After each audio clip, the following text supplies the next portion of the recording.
அனைவருக்கும் இனிய மாலை வணக்கம். ஃபார்ம் கிராஜுவேட்ஸ் ஃபோரம் சார்பில் தொடர்ந்து நடத்தப்படும் இன்று ஒரு தொழில்நுட்பம் நிகழ்ச்சிக்கு உங்கள் அனைவரையும் வருக வருக என வரவேற்கிறேன். இன்றைய நிகழ்ச்சி நமது குழுவின் மூலம் நடத்தப்படும் 720வது நிகழ்ச்சியாகும். இன்றைய நிகழ்ச்சி தலைப்பு டிஜிட்டல் கிராப் சர்வே, அதாவது டிஜிட்டல் பயிர் கணக்கெடுப்பு என்பது ஆகும். இது ஒரு நேர்காணல் நிகழ்ச்சியாக நடத்தப்படுகிறது.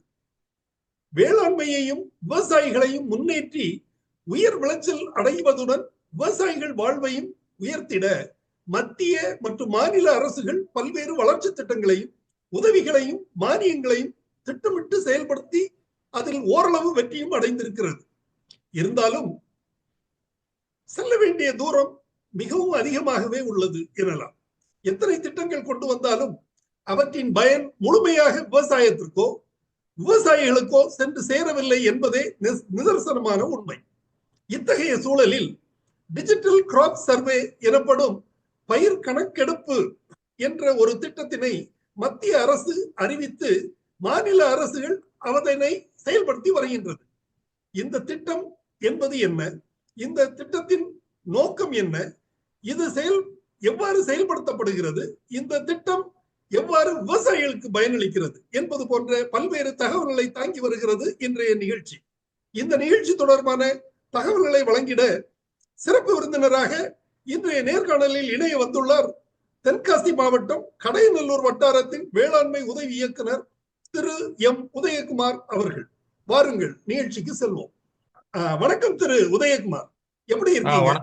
வணக்கம் சார், நல்லா இருக்கிறேன் சார். ஓகே, உங்களை வேளாண்மை துறையில் பணிபுரிந்த காலத்தில் சந்தித்தது, மீண்டும் இந்த நிகழ்ச்சி மூலம் சந்திப்பதில் மிக்க மகிழ்ச்சி.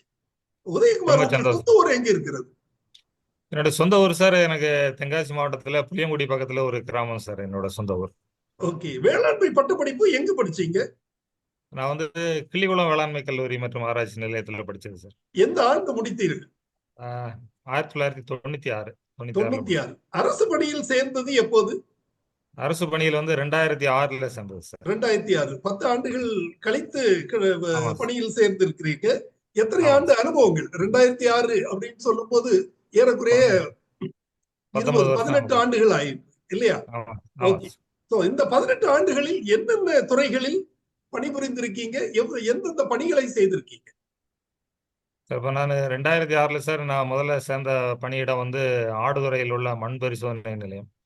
அங்க ஒரு 2 வருஷம் வேலை பார்த்துட்டு அதுக்கப்புறம் சாக்கோட்டையில வந்து உயிர் உரங்கள் உற்பத்தி மையத்துல வேலை பார்த்தேன், வேளாண்மை அலுவலராக. அதுக்கப்புறம் வந்து 2009 வந்து தென்காசி மாவட்டத்திற்கு வேளாண்மை அலுவலராக இடமாறுதல் வாங்கி தென்காசி வட்டாரத்துல வந்து வேளாண்மை அலுவலராக இருந்தேன். அதுக்கப்புறம் வந்து இதை முடிச்சுட்டு அப்புறம் தென்காசியில உயிர் உர உற்பத்தி மையத்துல வேளாண்மை அலுவலர். அது முடிச்சதுக்கு அப்புறம் திருநெல்வேலி மண்பரிசு நிலையத்துல வேளாண்மை அலுவலர். அதுக்கப்புறம் வந்து செங்கோட்டை வட்டாரத்துல வேளாண்மை அலுவலர். அதுக்கப்புறம் ஏடிஓ ப்ரமோஷன் கீழப்போர்ல ஏடிஓவா இருந்தேன். அதுக்கப்புறம் இப்போ கடையனூர்ல ஏடிஓவா இருக்கேன். Very good. நீங்க ஆராய்ச்சி பணியில இருந்திருக்கீங்க, விரிவாக்க பணியில இருந்திருக்கீங்க, அதே மாதிரி லேபரட்டரியிலையும் பணிபுரிந்திருக்கீங்க. அருமையான பணி. உங்களுடைய பணிகளுக்கு எனது பாராட்டுகள். மேலும் இப்போது இன்றைய தலைப்புக்கு வருவோம். அதாவது டிஜிட்டல் கிராப் சர்வே மத்திய அரசு திட்டமா இல்லை மாநில அரசின் திட்டம்? இது சார் மத்திய அரசோட முழு முயற்சியில, அதாவது அவங்களோட முன்னெடுப்புல கொண்டு வரப்பட்ட திட்டம் இது. மாநில அரசின் நிதியுதவியோடும் சேர்ந்துதான் இது வந்து செயல்படுத்துறாங்க. இருந்தாலும் பெரும் பங்களிப்பு வந்து மத்திய அரசோடதாகத்தான் அந்த டிஜிட்டல் கிராப் சர்வே திட்டம் வந்து இருக்குது. ஓகே, இந்த திட்டம் எந்த வருஷத்துல அறிவிக்கப்பட்டது? இப்போ இந்த திட்டம் வந்து சார் உங்களுக்கு 2022-23 வந்து அறிவிக்கப்பட்டது. அப்போ 22-23 வந்து ஒரு பைலட் பேசிஸ்ல வந்து ஒரு 6 ஸ்டேட்ஸ்ல மட்டும்தான் இதுல ஆரம்பிச்சாங்க. அதுக்கப்புறம் வந்து இப்போ 23-24 வந்து ஒரு 11 ஸ்டேட்ல வந்து கரீப் சீசன்ல மட்டும் இதுல பண்ண ஆரம்பிச்சாங்க. இப்போ கரண்ட் இயர்ல வந்து இப்போ ரவி சீசன்ல, இப்போ கரீப் சீசன் முடிஞ்சு ரவி சீசன்லயும் முழுவீச்சுல வந்து நடந்துகிட்டு இருக்கு. 25-26 வந்து இது முழுவீச்சுல எல்லா மாநிலங்கள்லயுமே செயல்படுத்துவதற்கு அரசாங்கம் வந்து முயற்சி எடுத்துட்டு வருது. சோ இது வந்து துவக்க ஆரம்ப நிலையில தான் இருக்குது இல்லையா? ஆமா. தமிழகத்துல, தமிழ்நாட்டில் வந்து நாம ஆரம்பிச்சது எந்த ஆண்டு? இல்ல சார், அவங்க தமிழ்நாடும் one of the pilot states சொல்லணும். சரி. ஏன்னா நம்ம 22, 23 நம்ம இந்தியா முழுவதும் இந்த திட்டத்தை ஆரம்பிக்கும் போதே தமிழ்நாடும் வந்து அதுல ஒரு மாநிலமாக தேர்வு செய்யப்பட்டு ஆரம்பிக்கப்பட்டது. ம். இப்போ வந்து டிஜிட்டல் அதாவது 22, 23 இது ஆக்சுவலா சார் 3 ஸ்டெப்பா அந்த ஒர்க் வந்து நடந்துகிட்டு இருக்கு. ரொம்ப ஓகே. டீட்டெயிலா போறதுக்கு முன்னாடி ம். டிஜிட்டல் கிராப் சர்வே வந்து நம்ம போன வருஷம் 23, 24 கரீஃப் சீசன்ல ஆரம்பிச்சோம். இப்போ ஓகே. ரபி சீசன்ல முழு வீச்சுல வந்து பண்ணிக்கிட்டு இருக்கோம். சரி. இந்த இந்த இந்த வருஷம் திட்டத்தின் நோக்கம் என்ன? தலையான நோக்கம் என்ன? எதற்காக இந்த திட்டம்? இப்படி ஒரு பல்வேறு திட்டங்கள் இருக்கு. வேளாண்மை துறையில இல்லாத திட்டமே இருக்காது. அந்த அளவுக்கு செயல்படுத்த முடியாத அளவுக்கு திட்டங்கள் இருக்குது. அப்படி இருக்கும்போது இந்த திட்டத்தை கொண்டு வந்ததற்கு காரணம் என்ன? அடிப்படை காரணம், நோக்கம் என்ன? இந்த திட்டத்தை கொண்டு வந்ததற்கு முக்கியமான ஒரு காரணம் வந்து வேளாண்மை துறை மட்டும் இல்லாது வேளாண்மை துறை சார்ந்த பிற துறைகளின் சேவைகள் ஒரு சாதாரண விவசாயிக்கும் எளிதில் சென்றடைய வேண்டும். அதாவது ஒரு தகுதியுள்ள ஒரு விவசாயி ஒரு வேளாண்மை துறை மட்டும் இல்லாமல் பிற துறைகளிலும் அவருக்கு ஒரு சாதகமான ஒரு தகுதி இருப்பின் அந்த துறையிலிருந்தும் இந்த திட்டங்கள் வந்து ஒரு விவசாயிக்கு சென்றடைய வேண்டும் என்ற நோக்கில் இது வந்து ஆரம்பிக்கப்பட்டது. ம். இப்ப அதனை எடுத்ததுதான் இது முன்னோக்கி வந்து இப்ப தற்போது வந்து நடைபெற்றுக் கொண்டுள்ளது. ஓகே. இது எந்த வகையில விவசாயிகளுக்கு அது பயன் அளிக்கும் அப்படிங்கறத அப்படி தெளிவா சொல்ல முடியுமா? அப்படி பார்த்தோம்னா சார் இந்த திட்டத்துல வந்து நம்ம விவசாயிகளோட தகவல்கள் முதல்ல வந்து திரட்டி வச்சிருக்கோம். ஒரு டேட்டா பேஸ் வந்து நம்மகிட்ட இருக்கு. ஓகே. இப்போ இந்த டேட்டா பேஸின் அடிப்படையில வந்து இப்போ கிராப் சர்வே எடுக்கிறது இதுல வந்து ஒரு பகுதி. சரி. இந்த ம். கிராப் சர்வே எடுக்கிறதுக்கு முன்னாடியே 2 ஸ்டெப் ஒர்க் வந்து நிறைய ஒர்க் பண்ணியிருக்கோம்.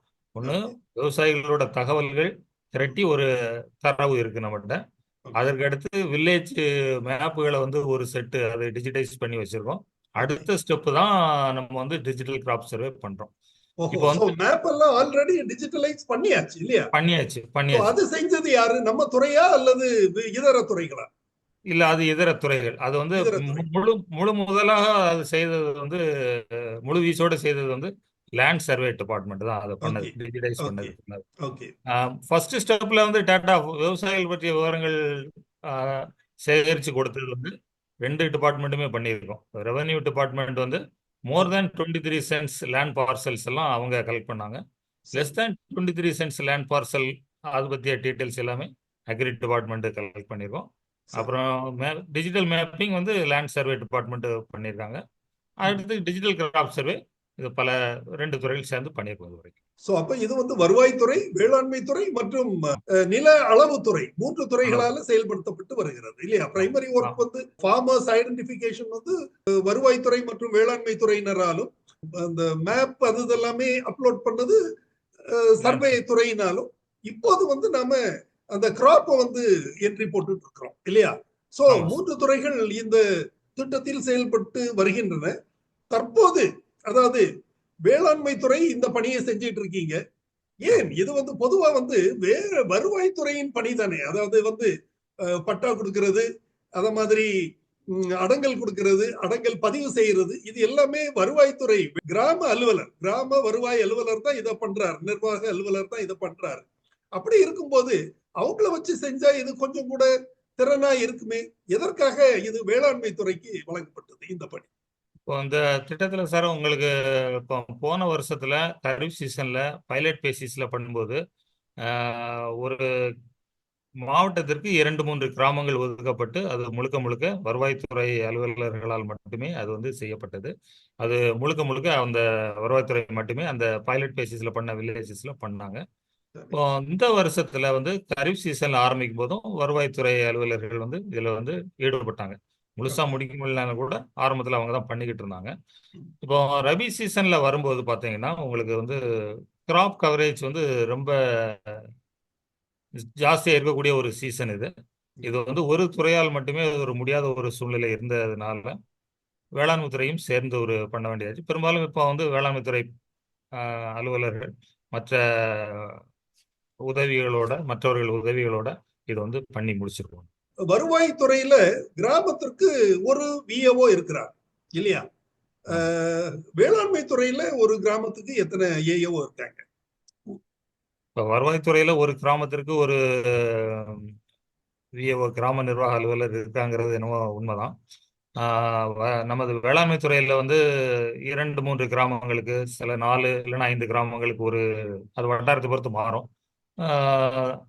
5-6 கிராமங்களுக்கு ஒரு உதவி வேளாண் அலுவலர் வந்து இருக்கிறாங்க. அப்படி இருந்தாலும் அது வந்து நம்ம பயிர் சாகுபடி அப்படின்னு வரும்போது வந்து நம்மளுக்கு இருக்கக்கூடிய பரிச்சயம், நமக்குரிய பொறுப்பு வந்து கொஞ்சம் அதிகம்னு தான் சொல்லணும் வேளாண்மை துறைக்கு. அதன் அடிப்படையில் இது வந்து நம்ம ஒரு ஒரு ஆர்வத்தோடு தான் வேளாண்மை துறை அலுவலர்கள் வந்து இதை செஞ்சுட்டு வராங்க. ஓகே. இருந்தாலும் இப்போ தஞ்சாவூர் போன்ற மாவட்டங்கள்ல நம்ம பார்த்தோம்னா ஒரு வட்டாரத்துல 150 கிராமங்களுக்கு மேல கூட இருக்குது. சோ அந்த இடங்கள்ல எல்லாம் இதை எப்படி அவ்வளவு ஈஸியா அதை ஹேண்டில் பண்ண முடியுமா? வேளாண்மை துறை 6 ஸ்டாஃப் அல்லது 4 ஸ்டாஃப் மட்டும் வச்சு அவங்கள வச்சு அதை எப்படி செய்ய முடியும்? எப்படி அது வந்து துல்லியமாக இருக்க முடியும்? இப்போ டெல்டா மாவட்டங்களை பொறுத்த மட்டும் வந்து அங்க வந்து இருக்கக்கூடியது வந்து mono crop, okay. Single crop. பெருவாரியான இடங்கள்ல வந்து நஞ்ச பகுதி தான் இருக்கு. நஞ்ச பகுதிகளில் பெரும்பாலும் நெற்பயிர் சாகுபடி நடைபெற்று வருகிறது. இந்த சிங்கிள் கிராப் இருக்கக்கூடிய பகுதிகளில் வந்து இந்த சர்வேயை வந்து மற்ற பகுதிகளை விட இந்த சிங்கிள் கிராப் இருக்கக்கூடிய பகுதிகளில் பண்ணுவது கொஞ்சம் எளிதான ஒரு பணிதான். அதனால வந்து நம்ம துறை அலுவலர்கள் வந்து அந்த பகுதியிலையுமே டெல்டா பகுதியிலையுமே ஆர்வத்தோடு பணியாற்றி இந்த வேலையை வந்து திறம்பட வந்து முடித்துள்ளார்கள். இதுல இந்த பணியில ஈடுபடுத்தப்படும் பணியாளர்கள் அவங்க வந்து டிப்ளாய்மெண்ட் பேசிஸ், அதாவது பணி மாறுதல் பேசிஸ்ல பணிபுரியுறாங்களா அல்லது கூடுதல் பணிகளாக செய்யறாங்க? இதை வந்து சார் உங்களுக்கு கூடுதல் பணிகளாக தான் நம்ம வந்து செஞ்சுட்டு வரோம். வழக்கமாக செய்யும் பணிகளோட சேர்த்து இந்த கூடுதல் பணிகளாக தான் செஞ்சுட்டு வரோம். டிப்ளாய்மெண்ட்டுங்கிற அடிப்படையில் வந்து இதை வந்து நான் செஞ்சுட்டு வரேன். கூடுதல் பணியாக இதை செய்யும் போது ரெகுலர் பணி, அதாவது வழக்கமான பணிகள் பாதிப்பு ஏற்படுவது இல்லையா அல்லது வழக்கமான பணி இல்லை என்று கருதுறோமா? ஏதாவது அந்த மாதிரி இது எடுத்துக்க முடியாது. இப்போ டிஜிட்டல் கிராப் சர்வே வந்து ஒரு சீசன்ல வந்து பீக் சோயிங், அதாவது அது 2 டைப்ல தான் அந்த வந்து கிராப் சர்வே வந்து பண்ண சொல்லியிருக்கோம். உங்களுக்கு டே டு டே 365 நாளும் பண்ணணுங்கிறது கிடையாது. இது 3 சீசன்ல ஒவ்வொரு சீசனுக்கு ஒரு தடவை கம்ப்ளீட்டா பண்ணி முடிக்கணுங்கிறது தான் அந்த திட்டத்தோட நோக்கம். அதுல வந்து ஒவ்வொரு சீசன்ல பண்ணும்போதும் கூட நெல் பயிராக இருக்கிற பட்சத்துல வந்து நட்ட ஒரு மாசத்துல மற்ற பயிர்களாக இருக்கும்போது வந்து பூக்கக்கூடிய பருவத்துல பண்ணணுங்கிறதா இந்த திட்ட வழிகாட்டு நெறிமுறைகளே சொல்லியிருக்காங்க.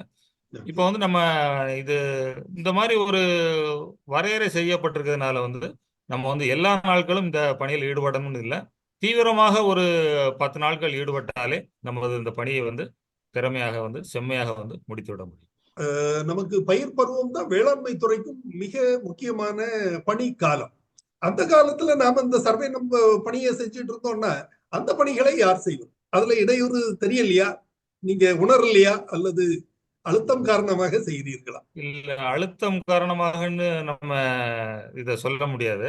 நம்ம வந்து நம்மளோட வேளாண்மை துறையோட ஒரு முக்கிய பணி என்பது பயிர் சாகுபடி பரப்பை துல்லியமாக கணக்கிட்டு அதை வந்து ஒரு பதிவு செய்து நம்மளுடைய ரெக்கார்டுக்கு கொண்டு வருவதுதான் நம்ம வேளாண்மை துறையோட பணி. வேளாண்மை துறை, புள்ளியியல் துறை சேர்ந்து பண்ணாலுமே கூட இதுவரை பண்ணிட்டு வரக்கூடிய அந்த முறைகளை காட்டிலும் அந்த மின்னணு கணக்கெடுப்பு முறை மூலமாக நம்ம செய்யும்போது வந்து கொஞ்சம் துல்லியமாக வந்து ஒரு தரவுகள் கிடைப்பதற்கான வாய்ப்புகள் இருக்கு.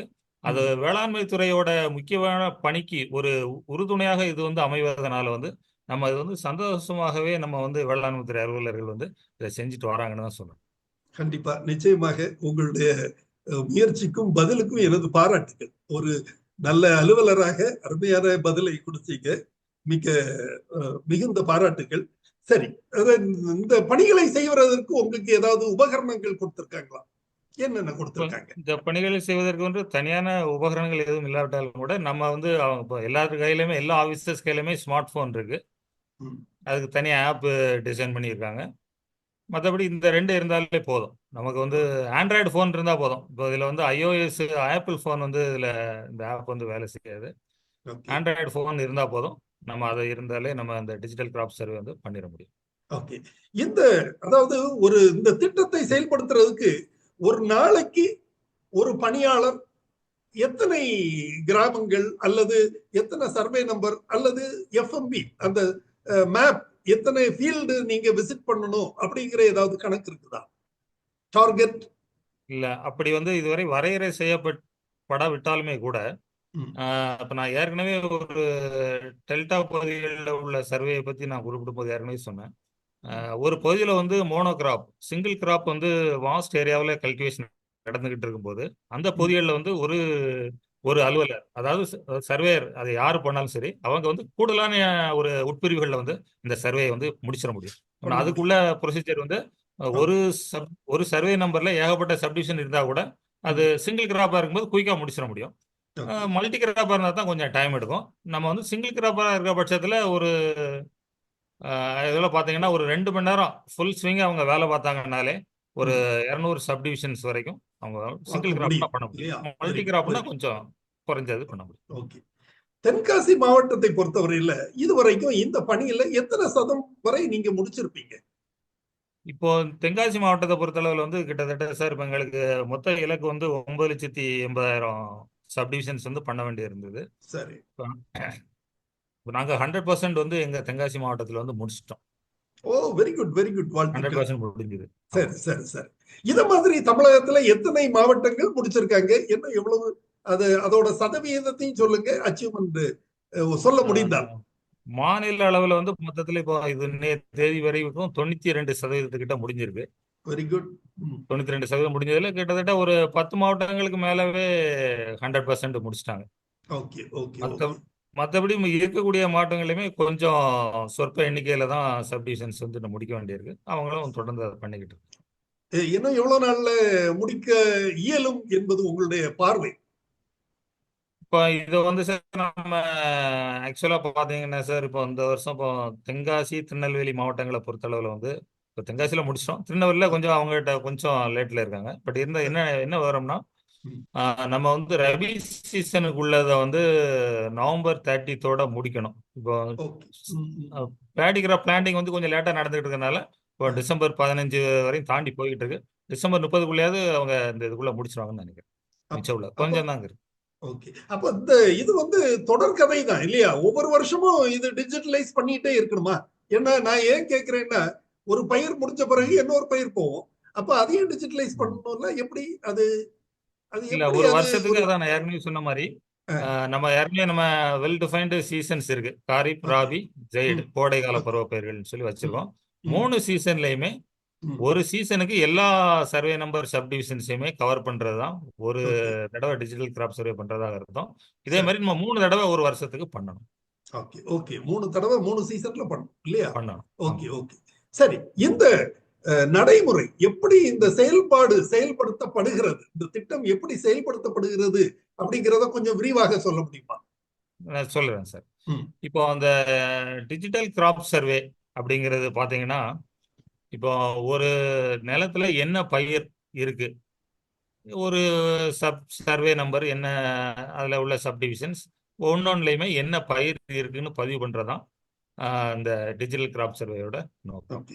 இந்த டிஜிட்டல் கிராப் சர்வேக்கு வர்றதுக்கு முன்னாடியே நம்ம வந்து பெரிய லெவல்ல வேலைகள் பார்த்து அதுல டேட்டா பேஸ் எல்லாம் கிரியேட் பண்ணி வச்சிருக்கோம். இப்போ நம்ம ரெவன்யூ லேண்ட் ரெக்கார்ட்ஸ்ல உங்களுக்கு வந்து ஒவ்வொரு வில்லேஜ்லயுமே குறிப்பிட்ட வரையறுக்கப்பட்ட சர்வே நம்பர்ஸ் இருக்கு, எத்தனை சப்டிவிஷன்ஸ் இருக்கு, அதோட பட்டாதாரர்கள் யார் என்பது வந்து அவங்க ரெவன்யூ ரெக்கார்ட்ஸ்ல இருக்கு. இப்போ அந்த பட்டாதாரர்கள் ஒரு பக்கம் இருக்க, உண்மையிலேயே அதுல கல்டிவேஷன்ல இருக்கக்கூடியவங்க யாரு, கல்டிவேட் பண்ணக்கூடியவங்க யாரு, இந்த விவரங்களை கலெக்ட் பண்றது ஒரு பெரிய வேலை. இந்த வேலையவே நாங்க வருவாய்த்துறையும் வேளாண்மை துறையும் இணைந்து நாங்க வந்து முதற்கட்டமாக வந்து இதை செஞ்சு முடிச்சிருக்கோம். அது ஒரு பெரிய டேட்டா பேஸ் வந்து கிரியேட் பண்ணி வச்சிருக்கோம். அதுக்கு தான் நம்ம கிரெயின்ஸ்னு அதுல நாங்க சுருக்கமா சொல்றோம். கிரெயின்ஸ் வந்து growers online registration for agri input system, GRAINS. இது வந்து அக்ரி ஸ்டாக் அப்படின்னு சொல்லக்கூடிய வேளாண் அடுக்ககம் அப்படிங்கிற ஒரு ப்ராஜெக்ட் கீழே வருது இந்த கிரெயின்ஸ் டேட்டா கலெக்ஷன். இது ஃபர்ஸ்ட் ஸ்டெப் வந்து இது நான் ஏற்கனவே சொன்ன மாதிரி மோர் தேன் 23 சென்ட்ஸ் உள்ள லேண்ட்கள் எல்லாமே ரெவன்யூ டிபார்ட்மெண்ட் ஆஃபீஸர்ஸ் வந்து பண்ணி முடிச்சிட்டாங்க. அது கரெக்டா ஓனர்ஸ் யாரு அப்படிங்கறத பண்ணிடுவோம், கல்டிவேட்டர்ஸ் யாரு அப்படிங்கறத வந்து பதிவு பண்ணிடுவோம். இதுல வந்து என்னன்னா அவங்க கல்டிவேட்டர்ஸோட அவங்களோட ஆதார் நம்பர், அவங்களோட பிராண்ட் பாஸ்புக் நம்பர், அவங்க என்ன சர்வே நம்பர் சப்டிவிஷன்ஸ்ல அவங்களோட விவசாயம் பண்றாங்க, எதை ஓனரா விவசாயம் பண்றாங்க, எதை வந்து கல்டிவேட்டரா விவசாயம் பண்றாங்க, இவ்வளவு டீட்டெயிலும் அந்த இதில் பண்ணியிருக்கோம். வேளாண்மை துறை வந்து இதுலயுமே இதுல ஒரு பகுதியாக குறைந்த 23 சென்ட்டுக்கு கீழே உள்ள லேண்ட் பார்சல்ஸ் வந்து அதுல ஓனர் கல்டிவேட்டர் யாருங்கிறது வந்து நாங்க அது வந்து அதை பண்ணி டேட்டா கலெக்ட் பண்ணி கொடுத்துருவோம். இது ஒரு பெரிய டேட்டா செட் இருக்கு. அப்புறம் நான் ஏற்கனவே சொன்ன மாதிரி ஒரு மேப்பை வந்து டிஜிட்டைஸ் பண்றது. இப்போ வந்து ஒரு காலத்துல வந்து நம்ம ஃபீல்டு போய் நின்னா நம்ம என்ன சர்வே நம்பர்ல நிற்கும் அப்படிங்கிறத பார்க்கணும், மேப்பை கையில் எடுத்து போகணும். இப்போ அந்த லெவலுக்கெல்லாம் இல்லை. இப்போ ஃபோன்லேயே இப்போ வந்துடுது. இப்போ அந்த அளவுக்கு டிஜிட்டைசேஷன் பண்ணி எல்லாம் வச்சிருக்காங்க. சப்டிவிஷன்ஸ் முத கொண்டு நம்ம எந்த சப்டிவிஷன்ல நிற்கிறோங்கிறத வந்து இப்போ வந்து பார்க்க முடியுது. அந்த அளவுக்கு ஒரு பெரிய ஒர்க் வந்து ஜியோ ஜிஸ் ஆப்பை யூஸ் பண்ணி பண்ணியிருக்காங்க. அது ஒரு பெரிய ஒர்க் பண்ணியிருக்காங்க. இப்போ நாங்கள் ஆரம்ப கட்டத்துலலாம் அதை ஜிஸ்ஸை பற்றி படிக்கும்போது அது ஒரு 2 வீக்ஸ் 3 வீக்ஸ் ட்ரைனிங் கொடுத்தாங்க. அதெல்லாம் பெரிய லெவலில் அட்டன் பண்ணிருக்கோம் அந்த ஆரம்ப டிபார்ட்மெண்ட்டில் சேர்ந்த புதுசில். இப்போ இப்போ வந்து ஒரு சர்வ சாதாரணமாக நம்ம ஃபோனில் பார்க்கக்கூடிய லெவலில் வந்து அது வந்து ஒரு பெரிய ஒர்க் அந்த இந்த செட்டப்பில் வந்து நடந்திருக்கு. அடுத்த ஸ்டெப் தான் நம்ம வந்து கிராப் சர்வேக்கு வந்து வந்துருக்கோம். இப்போ இந்த கிராப் சர்வே பொறுத்தளவில் வந்து எப்படி நடக்குதுன்னு பார்த்தீங்கன்னா, இதில் வந்து 2 காம்பனண்ட் வந்து இருக்கு. ஒன்று வந்து வெப் காம்பனண்ட். வெப் உங்களுக்கு வெப்சைட்ல வந்து அதில் சில வேலைகள் பார்ப்பாங்க. அதுக்கு அடுத்து வந்து மொபைல் ஆப். இது வந்து ஃபீல்ட் லெவலில் சர்வே பண்ணக்கூடியவங்க யூஸ் பண்ணி கிராப் சர்வே பண்ணக்கூடிய 2 செட் இருக்குது இதில். இதில் வெப் காம்பனண்ட்னு சொல்லக்கூடிய இடத்துல வந்து அவங்க வந்து என்ன பண்ணுறாங்கன்னா, இந்த டிஜிட்டல் கிராப் சர்வே பண்ணதை வந்து ரிப்போர்ட் மானிட்டரிங் மெயினாக அதில் செய்கிறாங்க. அதுக்கப்புறம் வந்து யார் டிஜிட்டல் கிராப் சர்வே பண்ண முடியும் அப்படிங்கிற யூசர்ஸை வந்து ஆட் பண்ணுறது அந்த வந்து வெப் அப்ளிகேஷன்ஸ்லாம். இப்போ 2 வேலை அதில் பண்ணுறாங்க. வெப் அப்ளிகேஷனில் யூசர், அதாவது யார் யார் சர்வே பண்ண முடியும், என்ன சர்வே பண்ணுறதுக்காங்க, சூப்பர் செக் பண்ணுறவங்க இருக்காங்க, யார் யார் என்னென்ன வேலைகள் பண்ண முடியுங்கிறத டிஃபைன் பண்ணுறது இந்த வெப் அப்ளிகேஷனில் பண்ணுறாங்க. அப்புறம் வந்து ரிப்போர்ட் மானிட்டர் பண்ணுறாங்க. 2 சைடும் 2 வேலையும் வெப் அப்ளிகேஷனில் நடக்குது. அப்புறம் மொபைல் அப்ளிகேஷனில் சர்வேயர் போய் சர்வே பண்ணுறாரு, சூப்பர் செக் பண்ணுறவங்க சூப்பர் செக் பண்ணுறாங்க. இந்த 2 வேலைகள் வந்து மொபைல் அப்ளிகேஷனில் நடக்குது. இப்போ வந்து மொபைல் அப்ளிகேஷனை பொறுத்த அளவில் பார்த்தீங்கன்னா உங்களுக்கு வந்து இப்போ நாங்கள் ரீசெண்டாக பண்ணதெல்லாம் எங்களுக்கு தனி லிங்காக கொடுத்துருந்தாங்க, ஏபிகே ஃபைலாக. அதை வச்சு பண்ணிக்கிட்டு இருந்தோம். இப்போ அந்த கிட்டத்தட்ட பெரும்பாலான சர்வே முடிஞ்சதுக்கு அப்புறம் வந்து இப்போ கூகுள் பிளே ஸ்டோர்ல ஏற்கனவே ஒரு வெர்ஷன் வந்து இருந்தது. அது அப்டேட்டட் வெர்ஷன் வந்து இப்போ கூகுள் பிளே ஸ்டோர்ல எடுக்கலாம். பட் பப்ளிக் வந்து யூஸ் பண்ணிக்கிட முடியாது அந்த சர்வேல. யார் யூஸராக இருக்கணும்னு டிஃபைன் பண்ணி வச்சிருக்காங்களோ அவங்க மட்டும்தான் அதை வந்து பண்ண முடியும். இப்போ அந்த யூசர் டிஃபைன் பண்ணவங்களுக்கு வந்து அவங்களுக்கு ஓடிபி வரும். லாகின் பண்ணிட்டு போயாச்சுன்னா அவங்க, அதாவது எந்த வில்லேஜுக்குன்னு அசைன் பண்ணி வச்சிருப்பாங்க. அந்த எந்த ஒரு யூசரை வந்து லாகின் பண்ணி போறாருன்னா அவருக்கு எந்த வில்லேஜ் அசைன் பண்ணியிருக்காங்களோ அந்த வில்லேஜில் மட்டும்தான் அவர் வந்து சர்வே பண்ண முடியும். ஏதாவது எரர் இருந்தாலும் he becomes responsible இல்லையா? ஆமா, அப்படிதான். ஓகே ஓகே சரி. இப்போ வந்து அந்த அவருக்குன்னு அசைன் பண்ண வில்லேஜில் போய் அந்த வில்லேஜ் போனால் மட்டும்தான் அந்த சர்வே வந்து பண்ண முடியும். வேற தூரமாக நின்று பண்ண முடியாது. அதுக்கு தான் ஒரு டெக்னிக். இப்போ நம்ம நார்மலாக கேள்விப்படக்கூடிய ஒரு வார்த்தை தான் ஜியோ ஃபென்சிங் வந்து அதை பண்ணிடுறாங்க. அதாவது ஒரு பர்டிகுலர் சர்வே நம்பரை ஒரு ஒரு சர்வே நம்பரை வந்து என்ன கிராப் இருக்குன்னு ரெக்கார்ட் பண்ணணும்னா அந்த சர்வே நம்பருக்கு போனால் தான் பண்ண முடியும். இது ஆரம்ப கட்டத்தில் வந்து ரொம்ப துல்லியமாக இருந்தது. அந்த சர்வே நம்பருக்கு ஒட்டி அந்த பார்டரில் நின்னா தான் பண்ண முடியும், இல்லை உள்ள நின்னா தான் பண்ண முடியும். ஒரு 3 மீட்டருக்கு வெளியே நின்னாலே அந்த சர்வே நம்பர்ல வந்து சர்வே பண்ண முடியாது. இது வந்து போன வருஷம் கரீஃப் சீசன்ல நாங்கள் பைலட் வில்லேஜில் பண்ணும்போதெல்லாம் இந்த மாதிரி ஒரு ஜியோ ஃபென்சிங் பண்ணியிருந்தாங்க. இப்போ இந்த ரெகுலராக இப்போ ரவி சீசனில் இப்போ பண்ணும்போது வந்து அதை கொஞ்சம் ரிலாக்ஸ் பண்ணியிருந்தாங்க. பட் அது வந்து ஆக்சுவலாக மோனோகிராப்பிங் இருக்கிறதுக்கெல்லாம் ரொம்ப யூஸ்ஃபுல்லாக இருந்தது. அந்த வில்லேஜ் உள்ளே இருந்தாலே அந்த வில்லேஜில் வந்து நம்ம வந்து பண்ணிட முடியும். அந்த மாதிரி இருந்தது. இப்போ இன்னும் டீட்டெயிலாக அதில் கிராப் சர்வே எப்படி பண்ணுறாங்க அப்படின்னு பார்த்தீங்கன்னா சார், அதில் நீங்கள் வந்து இப்போ பண்ண வேண்டிய சர்வே நம்பர்லாம் என்னங்கிறது ஆரம்பத்தில் வந்து இந்த டிராப் டவுன் லிஸ்ட்ல தெரியும். இந்த டிராப் டவுன் லிஸ்ட்ல என்னென்ன சர்வே நம்பர் இருக்கோ அந்த சர்வே நம்பர்களை மட்டும்தான் பண்ண முடியும். அதுல சில சர்வே நம்பர் வராமல் இருக்கலாம். அதுக்கு என்ன காரணம் அப்படின்னு பார்த்தீங்கன்னா, அந்த நான் ஏற்கனவே கிரெயின்ஸ் டேட்டா கலெக்ஷன் உங்களுக்கு சொன்னேன். கிரெயின்ஸுங்கிற ஒரு டேட்டா பேஸ் வந்து கலெக்ட் பண்ணாங்க. இந்த டேட்டா பேஸ் கலெக்ட் பண்ணும்போதே சில இடங்களை வந்து நான் அக்ரி யூஸ் அப்படிங்கிற அடிப்படையில் சில சர்வே நம்பர்கள் அந்த ஸ்டேஜ்லேயே சேர்த்துருந்தாங்கன்னா அதுக்கெல்லாம் நீங்கள் டிஜிட்டல் கிராப் சர்வே பண்ண வேண்டிய அவசியம் கிடையாது. அந்த சர்வே நம்பர் உங்களுக்கு டிராப் டவுன்ல ஃபெச் வராது. அது அதெல்லாம் அப்போ அந்த ஃபர்ஸ்ட் ஸ்டேஜ்ல நீக்கிடுவாங்க. இப்போ எந்த சர்வே நம்பர் வந்து டிஸ்பிளேக்கில் இருக்கோ அந்த சர்வே மட்டும்தான் பண்ண முடியும் டிஜிட்டல் கிராப் சர்வே. போயிட்டு இப்போ அந்த சர்வே நம்பருக்கு போயிட்டு இப்போ ஏற்கனவே சொன்ன மாதிரி ஒரே கிராப்பா இருக்கு. அந்த சர்வே நம்பர்ல நீங்க 10 சப்டிவிஷனா இருந்தாலும் சரி, இல்லை 30 சப்டிவிஷனோ 40 சப்டிவிஷனோ 40 சப்டிவிஷனும் அதில் இருக்க சப்டிவிஷன் எல்லாமே ஒரே கிராப், இல்லை ஒரே தென்னை, இல்லை ஒரே வாழை, இல்லை ஒரே கரும்பு, இல்லை ஒரே நெல், எல்லா சப்டிவிஷன்லையும் இப்படி ஒரே கிராப்பா இருக்கு அப்படின்னா நீங்க 40 சப்டிவிஷன்ஸையும் ஒரே என்ட்ரியில 40ஐயும் முடிச்சிக்கலாம். இது என்ன கிராப்பு, அவர் வந்து எப்போ சோயிங் பண்ணாரு, எப்போ எக்ஸ்பெக்டட் ரேட் ஆஃப் ஹார்வெஸ்ட், இவ்வளவு டீடைல்ஸ் தான் அதில் இருக்கும். அந்த ஓனர்ஷிப் டீடைல்ஸ்லாம் நான் ஏற்கனவே சொன்ன மாதிரி அது ஃபர்ஸ்ட் ஸ்டெப்லயே அது முடிஞ்சிருச்சு. அது ஏற்கனவே கலெக்ட் பண்ணி முடிச்சிட்டாங்க. அதை வந்து இப்போ அந்த டிஜிட்டல் கிராப் சர்வேல அதுக்கெல்லாம் வேலை கிடையாது. கிராப் என்ன, அந்த particular subdivision survey number and சப்டிவிஷன்ல என்ன கிராப் இருக்கு அதை ரெக்கார்ட் பண்ணது மட்டும்தான் இந்த டிஜிட்டல் கிராப் சர்வேயோட வேலை. இப்போ ஏற்கனவே நான் சொன்ன மாதிரி மோனோகிராப்னா இந்த மாதிரி முடிஞ்சிடும். இப்போ ஒரு சர்வே நம்பர்ல ஒரு சில சப்டிவிஷன்ல இப்போ நான் 10 சப்டிவிஷனே இருக்குன்னு வச்சுக்கோங்க. இப்போ அதில் 2 சப்டிவிஷன்ல நெல் இருக்கு, இன்னொரு 2 சப்டிவிஷன்ல வாழை கிடக்கு, இன்னொரு சில சப்டிவிஷன்ல கரும்பு கிடக்கு, இன்னும் ஒரு சப்டிவிஷன்ல வேற ஏதோ ஒரு பயிர் போட்டிருக்காங்க அப்படின்னா இப்போ நீங்க நெல் இருக்கிறத மட்டும் தனியா செலக்ட் பண்ணிட்டு அதை ஒரு என்ட்ரி கொடுக்கலாம். மற்ற கிராப்புக்கு ஒன்று ஸ்டெப்பா போய் அதை வந்து என்ட்ரி கொடுக்கணும். இதுதான் அதில் பண்ண வேண்டியிருக்கு. இதே இதை வந்து இன்டர் கிராப்புக்கு தனி ஆப்ஷன்ஸ் கொடுத்துருக்காங்க. இப்போ ஒரு வேளை இப்போ பார்த்தீங்கன்னா இப்போ பருத்தியில வந்து இன்டர் கிராப்பா சில பேர் வந்து பிளாக் கிராம் போடுவாங்க. இப்போ கோகனட்ல இன்டர் கிராப்பா சில இடங்கள்ல பிளாக் கிராம் போடுறாங்க, வேற கிரீன் மெனியூர் கிராப் போடுறாங்க. இதுக்கெல்லாம் நிறைய ஆப்ஷன்ஸ் இருக்கு. இதே மாதிரி கிரவுண்ட் கோகனட்ல மல்டி ஸ்டோரேஜ் கிராப்பிங்க்கும் அங்க வந்து டிஜிட்டல் கிராப் சர்வேல ஆப்ஷன் கொடுத்துருக்காங்க. அதில் ஒரே கண்டிஷன் என்னன்னா, இப்போதைக்கு வந்து இப்போ நம்ம நார்மலா வந்து நம்மளோட டிபார்ட்மெண்ட் ஒர்க்கில் வந்து கிராப் ஏரியா ரெக்கன்சிலேஷன்ல வந்து இப்போ நம்ம வந்து இன்டர் கிராப்னா அதுக்கு ஒரு வெயிட்டேஜ் கொடுக்குறோம். இப்போ பல்சஸ்ல வந்து இப்போ நெல்லில் வந்து பண்டு கிராப் போடுறதுக்கு ஒரு ப்ராக்டிஸ் இருக்கு, சில இடங்கள்ல பண்றாங்க.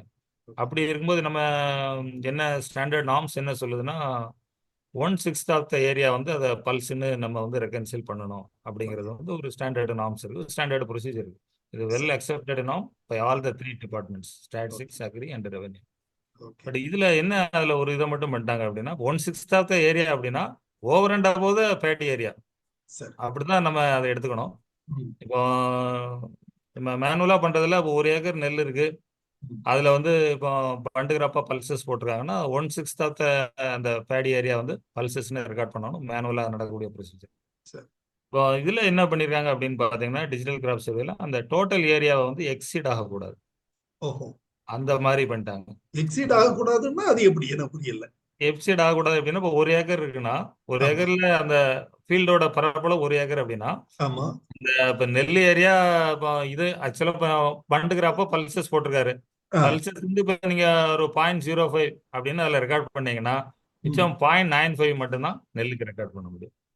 அப்ப இது தவறான டீடைல்ஸ் தானே, டேட்டா தானே. அது அதுல கொஞ்சம் ரிஃபைன்மெண்ட் தேவைப்படுது. ஏன்னா இது இந்த ஆரம்ப கட்டத்துல டிஸ்கஷன் நடக்கும்போது என்ன நடந்துச்சுன்னு பாத்தீங்கன்னா, இப்ப ஆரம்பத்துல வந்து ரெவன்யூ டிபார்ட்மெண்ட் அபிஷியல்ஸ் மட்டும் இதுல ஃபுல்லா இன்வால்வ் ஆகிருந்தாங்க. பட் அவங்க ரெவன்யூ சைடு அபிஷியல்ஸ்க்கு ஒரு ஆரம்ப கட்டத்துல இருந்து இப்படி ஒரு டவுட் எப்பவுமே இருக்கும். நம்மகிட்ட பேசும்போது சொல்லுவாங்க, அது டோட்டல் ஏரியாவை வந்து எக்ஸீட் ஆகக்கூடாது, நம்ம கிராப்பிங் இன்டென்சிட்டி என்னதான் உள்ள இருந்தா கூட டோட்டல் ஏரியாவோட எக்ஸீட் ஆகக்கூடாது நம்ம போடக்கூடிய ஏரியா, அப்படிங்கிற பாயிண்ட்லயே அவங்க இருப்பாங்க. விருப்பப்படி அது நடந்தது. அதுல கொஞ்சம் ரிஃபைன்மெண்ட் தேவைப்படக்கூடியது இருக்குங்கிறது என்னமோ அது உண்மைதான். அது வரக்கூடிய காலங்கள்ல அது வந்து சரி பண்ணணும். இல்ல, இந்த சாஃப்ட்வேர் வந்து டிசைன் பை தி சென்ட்ரல் கவர்மெண்டா ஸ்டேட் கவர்மெண்டா? இது வந்து அவங்களோட வழிகாட்டுதல்ல ஸ்டேட் கவர்மெண்ட் தான் ஃபுல்லா இன்வால்வ் ஆகும். ஸ்டேட் கவர்மெண்ட் அனைத்து துறைகளையும் கலந்து ஆலோசித்திருந்தால் இதை தவிர்த்திருக்கலாம் இல்லையா? இல்ல, அது டிஸ்கஷன் நடந்தது. பட் அது சரியான வகையில் இந்த ஒரு பாயிண்ட் மட்டும் எனக்கு ஒரு எப்பவுமே ஒரு இது உண்டு. ஏற்கனவே நம்ம மேனுவலா பண்ணும்போது நம்ம ஸ்டாண்டர்ட் ப்ரொசீஜர் வச்சிருக்கோம். ஒவ்வொரு கிராப்லயுமே இன்டர் கிராப் இருக்கும்போது என்ன நார்ம்ஸ் இருக்கு அப்படிங்கிறதுலாம் 1/6, சில இடங்கள்ல வந்து 1/4 இப்படி எல்லாம் நம்ம வச்சிருக்கோம் சில இன்டர் கிராப் இருக்கு. அந்த மாதிரி கொண்டு வந்து அதாவது டீம் மீட்டிங் அப்படிங்கிறது மாசந்தோறும் நடக்குது. அந்த டீம் மீட்டிங்ல டிஃபரன்ஸ் ஆஃப் ஒப்பீனியனுக்கு காரணமே இந்த ஒரு இதுதான். ஒரே லேண்ட்ல 3 பயிர் நாம எடுக்கிறோம். 3 சீசன்ல 3 பயிர் எடுத்தோம்னா அது கிராப்பிங் இன்டென்சிட்டி அது வந்து 300% வரை வருதுன்னு சொல்றோம். அத மாதிரி ஒரு பயிர்ல இன்டர் கிராப் போடும்போது அது வந்து மெயின் கிராப்புக்கு பாதிப்பு இல்லாம இன்டர் கிராப் போடுறோம். அப்படி ஆமா இருக்கும்போது அதாவது ஒரு ஏக்கர்ல தென்னைன்னா 70 தென்னை பரிந்துரை பண்றோம். 20 தென்னைக்கு மேல ஊடால எவ்வளவோ பயிர் போடலாம். ஆமா அதுலயும் குறிப்பா ஏர்லி ஸ்டேஜ்ல நிறைய பயிர் போடலாம், ஃபீல்டு கிராப்பே போடலாம். சோ அப்படி இருக்கும்போது இதெல்லாம் ஒரு குறைபாடு தான் இல்லையா? இத வந்து கொஞ்சம் டிஸ்கஸ் பண்ணி அதை ஒரு ஸ்ட்ரீம்லைன் பண்ண வேண்டிய ஒரு அவசியம் இருக்கு அதுல. இப்போ ஓகே வந்து ஓகே. அந்த மாதிரி டோட்டல் இப்போ ம், தென்னைக்குள்ள வந்து இப்போ ஒரு பயிர் போடும்போது வந்து ம். தென்னை ஏரியாவை பாதிக்காத வகையில தான் உள்ள இருக்கு. நம்ம தென்னை எஸ். ஏரியாவை அப்படியே நம்ம எடுத்துக்கிடணும். ம். இன்டர் கிராப் உள்ள ஏரியாவை அடிஷ்னலா தான் அதில் கணக்கு கொண்டு சேர்க்க வரணும். முடியாது, கழிச்சிரும். அப்போ கோகனட்டை கழிக்கணும் இல்லையா? ஆமா ஓகே. அப்படிதான் அதுல இப்ப அட்லீஸ்ட் பண்ணி நம்பராவது வச்சிருக்கோம். போட முடியுமா? 70 எப்படி தென்னை இருக்குது அப்படிங்கிற எண்ணிக்கையாவது கொடுக்க முடியுமா? அதுக்கு வாய்ப்பு இல்ல. எண்ணிக்கை கொடுக்க முடியாது. வாய்ப்பு இப்ப இல்ல. தென்னையை ஓகே. பொறுத்தளவுல வந்து தென்னை உட்பட பெரனியல் கிராப்ஸை பொறுத்தளவுல என்ன பதிவு பண்ண வேண்டியிருக்குன்னா ம். அது எத்தனை வருஷத்து மரம், மரம். அது எப்போ ஓகே. காய்ப்புக்கு வந்தது, இந்த 2 ம். டீடைல்ஸ் தான் அதுல வந்து கொடுக்க வேண்டியிருக்கு. சரி, சரி. மற்றபடி அதுல ஏரியா வந்து நம்ம அதாவது அவங்க டோட்டல் ஏரியாவை எக்ஸிட் ஆகாத வகையில அங்க என்ட்ரி போடக்கூடிய வகையில தான் அங்க வந்து ஓகே. ஆப்ஷன்ஸ் இருக்கு. Very good, very good. சரி. அப்புறம் இதை இதை உங்களை அப்புறம் செய்யறதுக்கு நீங்க இந்த திட்டத்தை செயலாக்கம் பண்றதுக்கு உங்களுக்கு வேற யாராச்சும் இப்போ நான் கேள்விப்பட்டேன் கல்லூரி மாணவர்கள் எல்லாம் பயன்படுத்தப்படுகிறார்கள். அப்படி எதுவும் செய்யறீங்களா? அது ஒரு பரிட்சார்த்த முறையில் அது முதல்ல ஆரம்ப கட்டத்தில் பண்ணி பார்த்தாங்க. அது சரி. ஒரு ப்ரீஃப் பீரியடுக்கு மட்டும்தான். அது ஒரு 1 வீக் மட்டும்தான் அது காலேஜ் ஸ்டூடெண்ட்ஸ் வச்சு பண்ணினாங்க. ஓகே. அதுக்கப்புறம் வந்து நம்ம வேளாண்மை துறை அலுவலர்களே மீதமுள்ள சரி. பணிகளை வந்து செஞ்சுட்டு வரோம். கடுமையான பணி, கடுமையான பணி. இது ஒரு நாளைக்கு இந்த சர்வே பண்ணும்போது எவ்வளவு நேரம் பணிபுரிய வேண்டிய நிலைமை ஏற்பட்டது? இல்லை இந்த சர்வே பண்ணும்போது காலையில் ஒரு 7 to 7:30 ஃபீல்டில் இருந்தோம். சரி, அதுக்கப்புறம் ஈவினிங் வந்து ஒரு 4:35 வரைக்குமே சர்வே நடந்தது. இடையில சரி. டீ பிரேக், லஞ்ச் பிரேக் மட்டும்தான். சரி. அந்த அளவுக்கு பண்ணனா தான் அதில் வந்து நம்ம வந்து டேட்டா உருப்படியா அந்த அக்யூரேட்டா திட்டத்தை கேப்சர் பண்ண முடியும். செயல்படுத்தணும்னா அந்த அளவுக்கு நாம அதுல முஸ்தீப்பாக அல்லது பண்ணணும். உழைப்பு நமது உழைப்பை அதுல போட வேண்டியது இருக்கு. ஆமா. இதற்கு ஏதாவது காம்பன்சேஷன் ஏதாவது வழங்கப்பட்டதா? அல்லது ஹானரியமோ அல்லது ஏதாச்சும் இப்போ நீங்க பட்ஜெட் முதல்ல சொன்னீங்க நிதி ஒதுக்கீடு வந்து சென்ட்ரல் கவர்மெண்ட் நிதி ஒதுக்கீடு பண்ணுது, ஸ்டேட் கவர்மெண்ட் அதிகமா செலவிடுகிறது அப்படின்னு சொன்னீங்க. அது என்ன செலவு? எதற்காக அந்த செலவு? இல்ல இப்ப இது வந்து சார் அவங்க நார்ம்ஸ் படி வந்து ஒரு சர்வே நம்பருக்கு 10 ரூபீஸ் வந்து ஹானரோரியம் அலாட்மெண்ட். ஓகே. அதுபடி வந்து அந்த பணிகள் வந்து நடந்தது. நடந்து நடந்தது. ஓகே. ஓகே. வேற என்ன இந்த விவசாயிகளுக்கு இந்த திட்டம் தொடர்பான ஒரு விழிப்புணர்வு வழங்குறீங்களா அல்லது அவங்களுக்கு ஏன் அதாவது பலர் வந்து ஏதோ வர்றாங்க போறாங்க அந்த அளவுக்கு தான் விவசாயிகள் சொன்னாங்க சிலர். நான் எனக்கு கூட இந்த திட்டம் பத்தி முழுமையாக தெரியவில்லை. அதனால அந்த திட்டத்தை பற்றி சரியான ஒரு புரிதல் வேண்டும் அப்படிங்கிறதுக்காகத்தான் துறையில் பணிபுரியும் ஒரு அலுவலரை தேடி உங்களை நான் கொண்டு வந்தேன். நீங்க ஏற்கனவே துணை இயக்குனராகவும் பொறுப்பு வகித்தீங்க அப்படின்னு சொல்லி கேள்விப்பட்டேன். சோ அந்த வகையில உங்களுக்கு அது தொடர்பான நாலேஜ் புரிதல் அதிகமாக இருக்கும் அப்படிங்கறதுனால உங்களை தேர்வு செய்தேன். உங்களுடைய அருமையான இந்த திட்டம் தொடர்பான விரிவான விளக்க உரை விரிவுரை நல்லபடியாக செஞ்சீங்க. நமது குழுமத்தின் சார்பில் ஃபார்ம் கிராஜுவேட்ஸ் ஃபோரம் சார்பில் எனது நெஞ்சார்ந்த நன்றியினை தெரிவித்துக் கொள்கிறேன். முதலில் நமது குழுவின் மூத்த உறுப்பினர் திரு கந்தசாமி அவர்கள் திண்டுக்கல் மாவட்டத்திலிருந்து இணைஞ்சிருக்காங்க. கந்தசாமி சார் உங்களுடைய இந்த நிகழ்ச்சி தொடர்பான உங்கள் கருத்துக்களை தெரிவிக்கலாம். அனைவருக்கும் வணக்கம். இன்றைய தினம் டிஜிட்டல் கிராப் சர்வே என்கின்ற ஒரு நவீன தலைப்பு திரு உதயகுமார் அவர்கள், துணை இயக்குனர் வேளாண்மை அவர்கள், கடையநல்லூரிலே பணிபுரியும் இன்றைய தின ஜூம் கூட்டம் டிஜிட்டல் கிராப் சர்வே என்கின்ற ஒரு விஞ்ஞான அடிப்படையிலே நடைபெறுகின்ற சர்வேயை பற்றி தங்களது அனுபவத்தை நம்மோடு பகிர்ந்து கொண்டார்கள். அதாவது பயிர் சாகுபடி பற்றி எந்தெந்த சர்வே எண்ணில் எந்தெந்த பயிர் செய்யப்பட்டிருக்கிறது என்பதை அவர்கள் கணக்கெடுத்து அவர்கள் வைத்திருக்கிறார்கள். கணக்கெடுக்கின்ற முறையை அவர்கள் ஸ்மார்ட் போன், கம்ப்யூட்டர், பலவித உபகரணங்களை கொண்டு அதை சேமித்து வைத்து டேட்டா பேங்க் வைத்திருக்கிறார்கள் என்று கூறுகின்றார்கள். இது ஒரு நல்ல ஒரு இன்றைய வளர்ந்து வரும் டிஜிட்டல் உலகத்துக்கு வேளாண்மைக்கும் இது தேவை என்பதை நன்கு உணரப்படுகிறது. நான் ஒரு சில வினாக்கள் என்ன கேட்கிறேன் என்றால், இந்த டிஜிட்டல் கிராப் சர்வேயின் நோக்கம் என்ன, இதனுடைய பயன்பாடுகள் என்ன, இந்த டிஜிட்டல் கிராப் சர்வே எடுத்ததனால் ஏதோ பலன் ஏற்பட்டிருக்கிறதா, அந்த பலன்கள் நடைபெற்றிருந்தால் அதை பற்றி சில விளக்கங்கள் தரும்படி கேட்டுக்கொண்டு, வாய்ப்பு தந்த ஜோ அவர்களுக்கும் இன்றைய தினம் சிறப்புரையாற்றிய உதயகுமார் அவர்களுக்கும் எனது சிற்றுரையை கேட்ட நமது குழுவின் நண்பர்களுக்கும் நன்றி சொல்லி, வாழ்க வேளாண்மை வெல்க விவசாயம் என்று சொல்லி எனது சிற்றுரையை முடிக்கிறேன். நன்றி, வணக்கம். சார் வணக்கம் சார். இப்போ அந்த டிஜிட்டல் கிராப் சர்வே இது வரைக்கும் பண்ணின இது ரிசல்ட்டுகள் வந்து ப்ரிலிமினரி ரிசல்ட்ஸ் வந்திருக்கு. நார்மலாக இருக்க ஏரியாவை விட நெல் ஏரியாலாம் கூடுதலாகத்தான் இருப்பதாக வந்து இந்த டிஜிட்டல் கிராப் சர்வேல வந்து பதிவாயிருக்கு. இப்போ இதுலேருந்து இப்போ நம்ம வந்து நார்மலாக வழக்கமான முறையில் நம்ம பயிர் பரப்பு கணக்கீடு செய்யும் முறையை விட இப்போ டிஜிட்டல் கிராப் சர்வே மூலம் வந்து பார்த்ததுல வந்து கூடுதலான பரப்பளவு இருப்பது வந்து தெரிய வந்துள்ளது. இந்த டிஜிட்டல் கிராப் சர்வேயோட நோக்கமே நம்ம வந்து வேளாண் பயிர்களோட பரப்பு மற்றும் உற்பத்தியை வந்து அதாவது குயிக்காக, அதாவது ஒரு டயத்துக்கு நம்ம ஒரு ஃபைனான்சியல் இயர் முடிஞ்ச உடனே குயிக்காக வந்து அதை வந்து எஸ்டிமேட் பண்ணுவது தான் இதோட மிக முக்கிய நோக்கம். அது வந்து பல திட்டமிடல்களுக்கு வந்து அது வந்து மிக பயனுள்ளதாக இருக்குங்கிறது நம்ம அனைவருக்குமே தெரியும். இப்போ வழக்கமான முறையில் வந்து இப்போ advance estimates first, second, third, fourth வரை போய் தான் உங்களுக்கு அடுத்த ஃபைனான்சியலில் ஒரு 6 மாதம் ஆயிரும் நம்ம ப்ரொடக்ஷன் எஸ்டிமேட்ஸ் எல்லாம் ஃபைனலைஸ் ஆகுறதுக்கு. பட் இப்போ வந்து இப்போ டிஜிட்டல் கிராப் சர்வேல நம்ம மெயினாக கான்சன்ட்ரேட் பண்ணுறது ஏரியா. இப்போ அதான் நம்ம இந்த இதில் டிஸ்கஸ் பண்ணிடுவோம். ஏரியா என்னங்கிறத வந்து நம்ம அக்யூரேட்டாக ஒவ்வொரு சீசன்லையுமே குயிக்காக வந்து இதில் எஸ்டிமேட் பண்ணிட முடியும். இன்னொரு ஆஸ்பெக்ட், இன்னொன்று வந்து ப்ரொடக்ஷன் என்னன்னு பார்க்குறதுக்கு நம்ம கேள்விப்பட்டிருப்போம், கிராப் கட்டிங் எக்ஸ்பெரிமெண்ட் வந்து பண்ணுறோம். இப்போ அதையுமே இப்போ போன வருஷத்துல இருந்து அதுவுமே டிஜிட்டலைஸ் பண்ணிடுச்சு. அதுவுமே ஆப் மூலமாக தான் கிராப் கட்டிங் எக்ஸ்பெரிமெண்ட், அதில் எல்லா பதிவுகளையுமே ஆப் மூலமாக தான் பண்ணுவோம். இப்போ ரெண்டுமே கம்பைன் பண்ணிங்கன்னா ஏரியா என்னங்கிறது டிஜிட்டல் கிராப் சர்வேல தெரிஞ்சிருது, கிராப் கட்டிங் எக்ஸ்பெரிமெண்ட்டோட ரிசல்ட் ப்ரொடக்டிவிட்டி என்னங்கிறது வந்து அது வந்து டிஜிசிஎஸ். இப்போ முதல்ல நம்ம வந்து சிஎஸ்ன்னு சொல்லியிருந்தோம், கிராப் எஸ்டிமேஷன் சர்வே.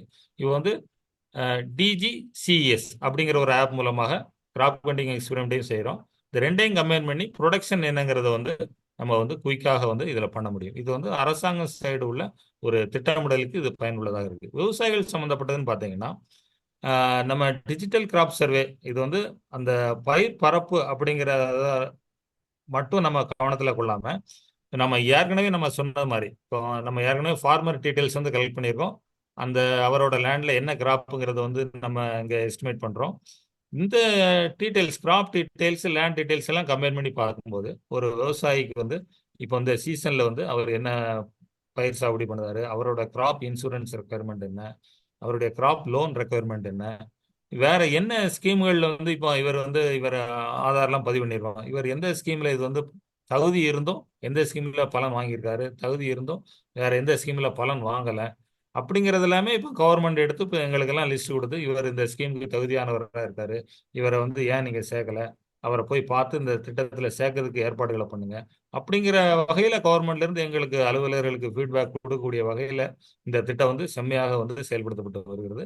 விவசாயிகளுக்கு வந்து இப்போ அவங்களே ஒரு திட்டத்தில் மனு கொடுக்கறதுக்கு அப்ளை பண்ணதுக்கு விட்டிருந்தாலுமே கூட அரசாங்கமே எடுத்து அலுவலர்களுக்கு கொடுத்து இவர் இந்த திட்டத்துக்கு தகுதியானவராக இருக்காரு, நீங்க சேர்க்கலாம் அப்படின்னு சொல்லக்கூடிய வகையில வந்து இந்த திட்டம் வந்து இப்போ நல்ல முறையில வந்து செயல்பட ஆரம்பிச்சிருக்குன்னு நம்ம சொல்றோம். உதயகுமார் அவர்களுக்கு எனது நெஞ்சார்ந்த நன்றியினை தெரிவித்துக் கொள்கிறேன். இந்த கேள்வியை கேட்ட திரு கந்தசாமி அவர்களுக்கும் எனது நன்றியினை தெரிவித்துக் கொள்கிறேன். அடுத்ததாக டாக்டர் பி இளங்கோவன் அவர்களை பேச அழைக்கிறேன். இளங்கோவன் சார், இந்த நிகழ்ச்சி தொடர்பான உங்களது கருத்துக்களை தெரிவிக்கலாம். அனைவருக்கும் வணக்கம். வணக்கம் சார். சார் வந்து தெளிவு சொன்னாரு, இந்த சாகுபடி என்பது சடங்கன்று உன்னதமாக செய்ய வேண்டிய வேலை. அதுக்கு வந்து நிச்சயமாக சிறந்த முறையில சரியான முறையில உரிய மாநிலங்கள் வந்து சேர வேண்டும் என்ற உன்னதமான நோக்கத்தோட மத்திய அரசாங்கத்தினால நிலம் வாரியாக தலைநகர் வாரியாக கணக்கப்பட்ட அந்த பணியை வந்து கஷ்டப்பட்டு செய்யறோம்னு நினைக்கிறோம். அப்படி கிடையாது. இதுதான் உண்மையான நம்ம அரசு பணியில வெற்றி தரக்கூடிய ஒரு பணி, வேளாண் துறைக்கு கௌரவம் வாங்கி தர பணி. டெல்டா மாவட்டங்களை வந்து பதிவு செய்வது ஈஸி, இதர மாவட்டங்கள்ல துல்லியமான கணக்கீடு வந்து எடுப்பதனால நிறைய வறட்சி வரும் பொழுது நேரடியாக அந்த டிபிடி முறையில பணம் வந்து செய்யறதுக்கு உதவிகரமா இருக்கும்.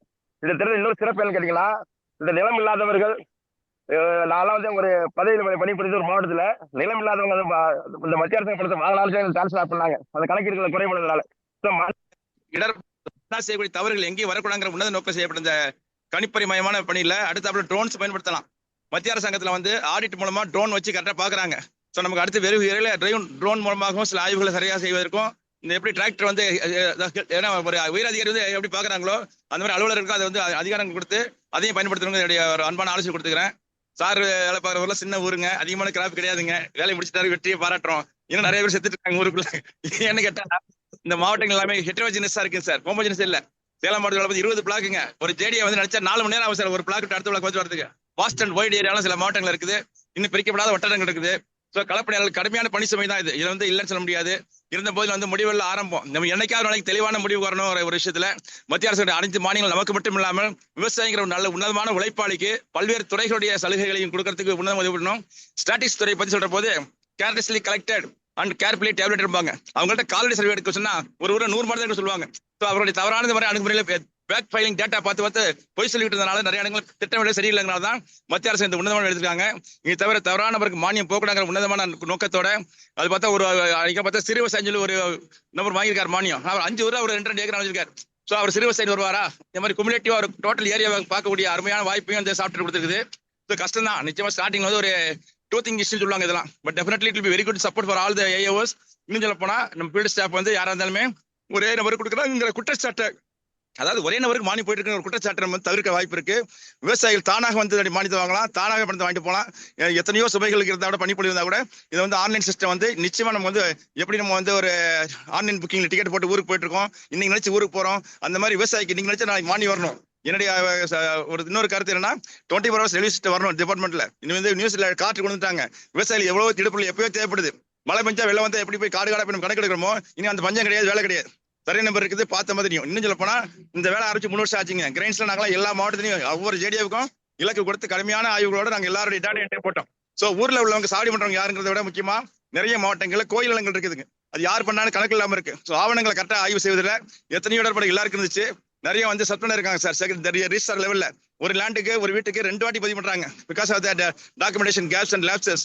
ஸோ எல்லாத்தையும் பார்க்க முடியாதுங்கிற போது இது ஆட்டோமேஷன் வந்துருச்சு. ஏற்கனவே கவர்மெண்ட்ல வந்து விஏ ஓட்ட இந்த ரெக்கார்ட்லாம் ரைட்டிங் ஆல்வேஸ் அன்னெசரி கன்ஃபியூஷன் இந்த ரெக்கார்டிங் சிஸ்டம். ஒரு ஆளுக்கு சிறு விவசாயம் பாரு, ஒரு பெரிய விவசாயம் பாரு. ஒரு காலத்துலாம் இப்போ அது பேச்சே கிடையாது. ஸோ ஆட்டோமேட்டிக் அடிச்சு பார்த்து கண்டுபிடிச்சிருவோம். நம்ம உன்னதமான இன்னொரு வேளாண் உன்னதமான பணியில மண்வள போர்ட்டல் போட்டுட்டோம். அதுவும் அற்புதமான பணி தான் மண்வளத்தை பார்க்கறதுக்கு. இந்த மாதிரி வந்து கணினி பரீட்சை வந்து நமக்கு நிச்சயமா ஏற்றுக்கொள்ள வேண்டிய ஒரு இதுதான். நிச்சயமா களப்பணியில் வந்து சில அவகாசங்கள் வேணும் கேட்டுக்கலாம். நிறைய நண்பர்களுக்கு வந்து இப்போ இதுல வந்து சார் சொன்ன மாதிரி இந்த ஃபென்சிங் இருக்குது. அதெல்லாம் எந்த ஆளும் எதுவும் தப்பு செய்ய முடியாது. ஸோ இது மாணவர்கள் கொடுத்தாங்க சொன்னீங்களா, ஒரு காவரை கலப்புறாங்க சில பேர். உண்மை என்னன்னு கேட்டா அவனு பட்டதாரி தான், அவனுக்கு அனுபவமா இருக்கும். ஆனா எல்லா யார் வேலைக்கு வந்தாலும் செய்தான் போறாங்க. It is technical work. இன்னும் சொல்ல போனா புள்ளியல் துறையில் இருக்கிற சர்வேக்கெல்லாம் யாரும் தகுதியே கிடையாதுங்க. நிறைய சர்வே அவங்க பண்ணிட்டு இருக்காங்க. அவங்க வெட்டரி பீப்புளா இந்த காலேஜ் சர்வே. ஸோ நம்ம குவாலிஃபை பண்ண முடியாது. இந்தியா பொறுத்த வரைக்கும் ஏழை நாடு. அது என்ன இருக்குதோ இருக்கிற நபரை வச்சு பண்ண முடியும். இன்னும் சொல்ல போனா நம்ம வேளாண் துறைக்கு பெருமையான பணி சார் இது. என்னைக்கு வந்து விஏவுக்கு வேலை ஏஏ வந்து சான்று சொன்னாங்களோ அன்னைக்கே நம்முடைய துறையுடைய மானம் மேல வச்சு சரியான துல்லியமான பணிக்கு வந்து பொறுப்பை கொடுத்துட்டாங்க நம்ம நினைச்சு செய்யணும்.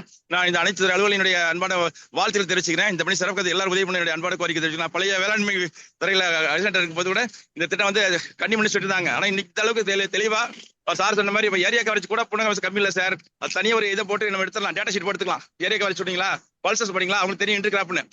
பேடி அண்ட் பல்சஸ் கீழே வந்தாலும் டாக்குமெண்ட் பண்ணலாம். Easy to manage. அப்போ வந்து ராங் என்ட்ரிஸ் மட்டும் போடாம இருக்கிறதுக்கு நிறைய சாஃப்ட்வேர் கரெக்ஷன்ஸ் இருக்கு. ஒமிஷன் ஆனது அடுத்ததுக்கு டைம் கொடுப்பாங்க சார். ஏன்னா எந்த சாஃப்ட்வேர் ஒன்னே கொடுத்து இம்ப்ளிமெண்ட் பண்ண மாட்டாங்க. அதனால வருத்தப்பட தேவையில்லை. இது வந்து எல்லாருமே கலப்பணியாளர்கள் வாழ்த்து தெரிவித்துள்ளேன். நன்றி, வணக்கம் சார். நன்றி சார். இளங்கோவன் சார், உங்களுடைய கருத்துக்களுக்கு, ஆழமான கருத்துக்களுக்கு மிக்க நன்றி. டாக்டர் இளங்கோவன் அவர்கள் தமிழ்நாடு அரசின் வேளாண்மை துறையில் கூடுதல் இயக்குநராக பணிபுரிந்து ஓய்வு பெற்ற முன்னாள் அதிகாரி. நன்றி. அடுத்ததாக திரு பி சிதம்பரம் அவர்கள் ஈரோடுல இருந்து பேச வந்திருக்காங்க. ஹலோ ஜோ, வணக்கம். எஸ், வணக்கம். கடையநல்லூர் ஏடிஏ திரு உதயகுமார் அவர்கள் தெளிவான ஒரு விளக்கம் கொடுத்தாரு டிஜிட்டல் சர்வே பத்தி. இப்போ இது ஒரு நல்ல மூவ்மெண்ட்னு சொல்லலாம். என்ன 23rd மீட்டிங்ல பார்த்தீங்கன்னா எல்லாம் உட்காந்து ஒரே பிரச்சனையா இருக்கு. ஏரியா ரெக்கன்சிலேஷன் பழைய டிபார்ட்மெண்ட்ல ஒர்க் பண்ணவங்களுக்கு இப்போ வந்து ஏடிஏ டிடிஏ சில பேருக்கு என்னுடைய அனுபவங்கள் அதிகமா இருக்கு. இந்த டிஜிட்டல் சர்வே பத்தி நிறைய நியூஸ் அதெல்லாம் வந்தது. பட் அவர் சொன்ன விளக்கங்கள் வந்து மிக தெளிவா இருந்தது. என்னோட கொஸ்டின் என்ன, ஒரு 2 கொஸ்டின் தான். இப்போ விவசாயிகள் லேண்டு ரெக்கார்ட்ஸ் வேணும்னா டக்குன்னு போய் உள்ள போய் எடுத்துக்கிறாங்க. விஓ கிட்ட போக வேண்டியதில்லை. இதுல வந்து ஒவ்வொரு சப்டிவிஷன்லயும் ஒரு பயிர் என்ட்ரி ஆயிடுச்சுன்னா விவசாயிகள் ஏதோ பர்பஸ்க்காக பயிர் சாகுபடி சான்று வேணும்னா விஓத்தான் போய் பார்த்து வாங்க வேண்டிய சூழ்நிலை இருக்குது. இப்ப இதை வச்சு டிஜிட்டல் சர்வே முடிச்சிட்டோம்னா அந்த விவசாயி கிராப் லோனோ பேங்க்லயோ பிஎஸ்சிபிலயோ எதுக்குனாலும் இந்த ஆப்ல அல்லது அது ஒரு ப்ரொவிஷன் இருந்ததுன்னா அவங்க அந்த விவசாயி வந்து இப்ப ராமசாமி 220/1 வந்து பேடி 2 ஏக்கர் போட்டிருக்காருன்னா இந்த சர்டிஃபிகேட் அவரே எடுத்துக்கிற மாதிரி நம்ம ஒரு ப்ரொவிஷனோ அல்லது ஃபியூச்சர்ல பண்ணி கொடுத்துட்டோம்னா அது விவசாயிகளுக்கு அது ரொம்ப பலனுள்ளதா இருக்கு. நம்மளை பொறுத்த வரைக்கும் ஏரியா கவரேஜ் ரொம்ப அக்யூரேட்டா 100% பண்ணிடுறோம். பட் அதுல அந்த இன்டர்கிராப் பொறுத்த வரைக்கும் நம்ம ஒரு நாம்ஸ் உண்டு, எவ்வளவு 1/6 எவ்வளோங்கிறது.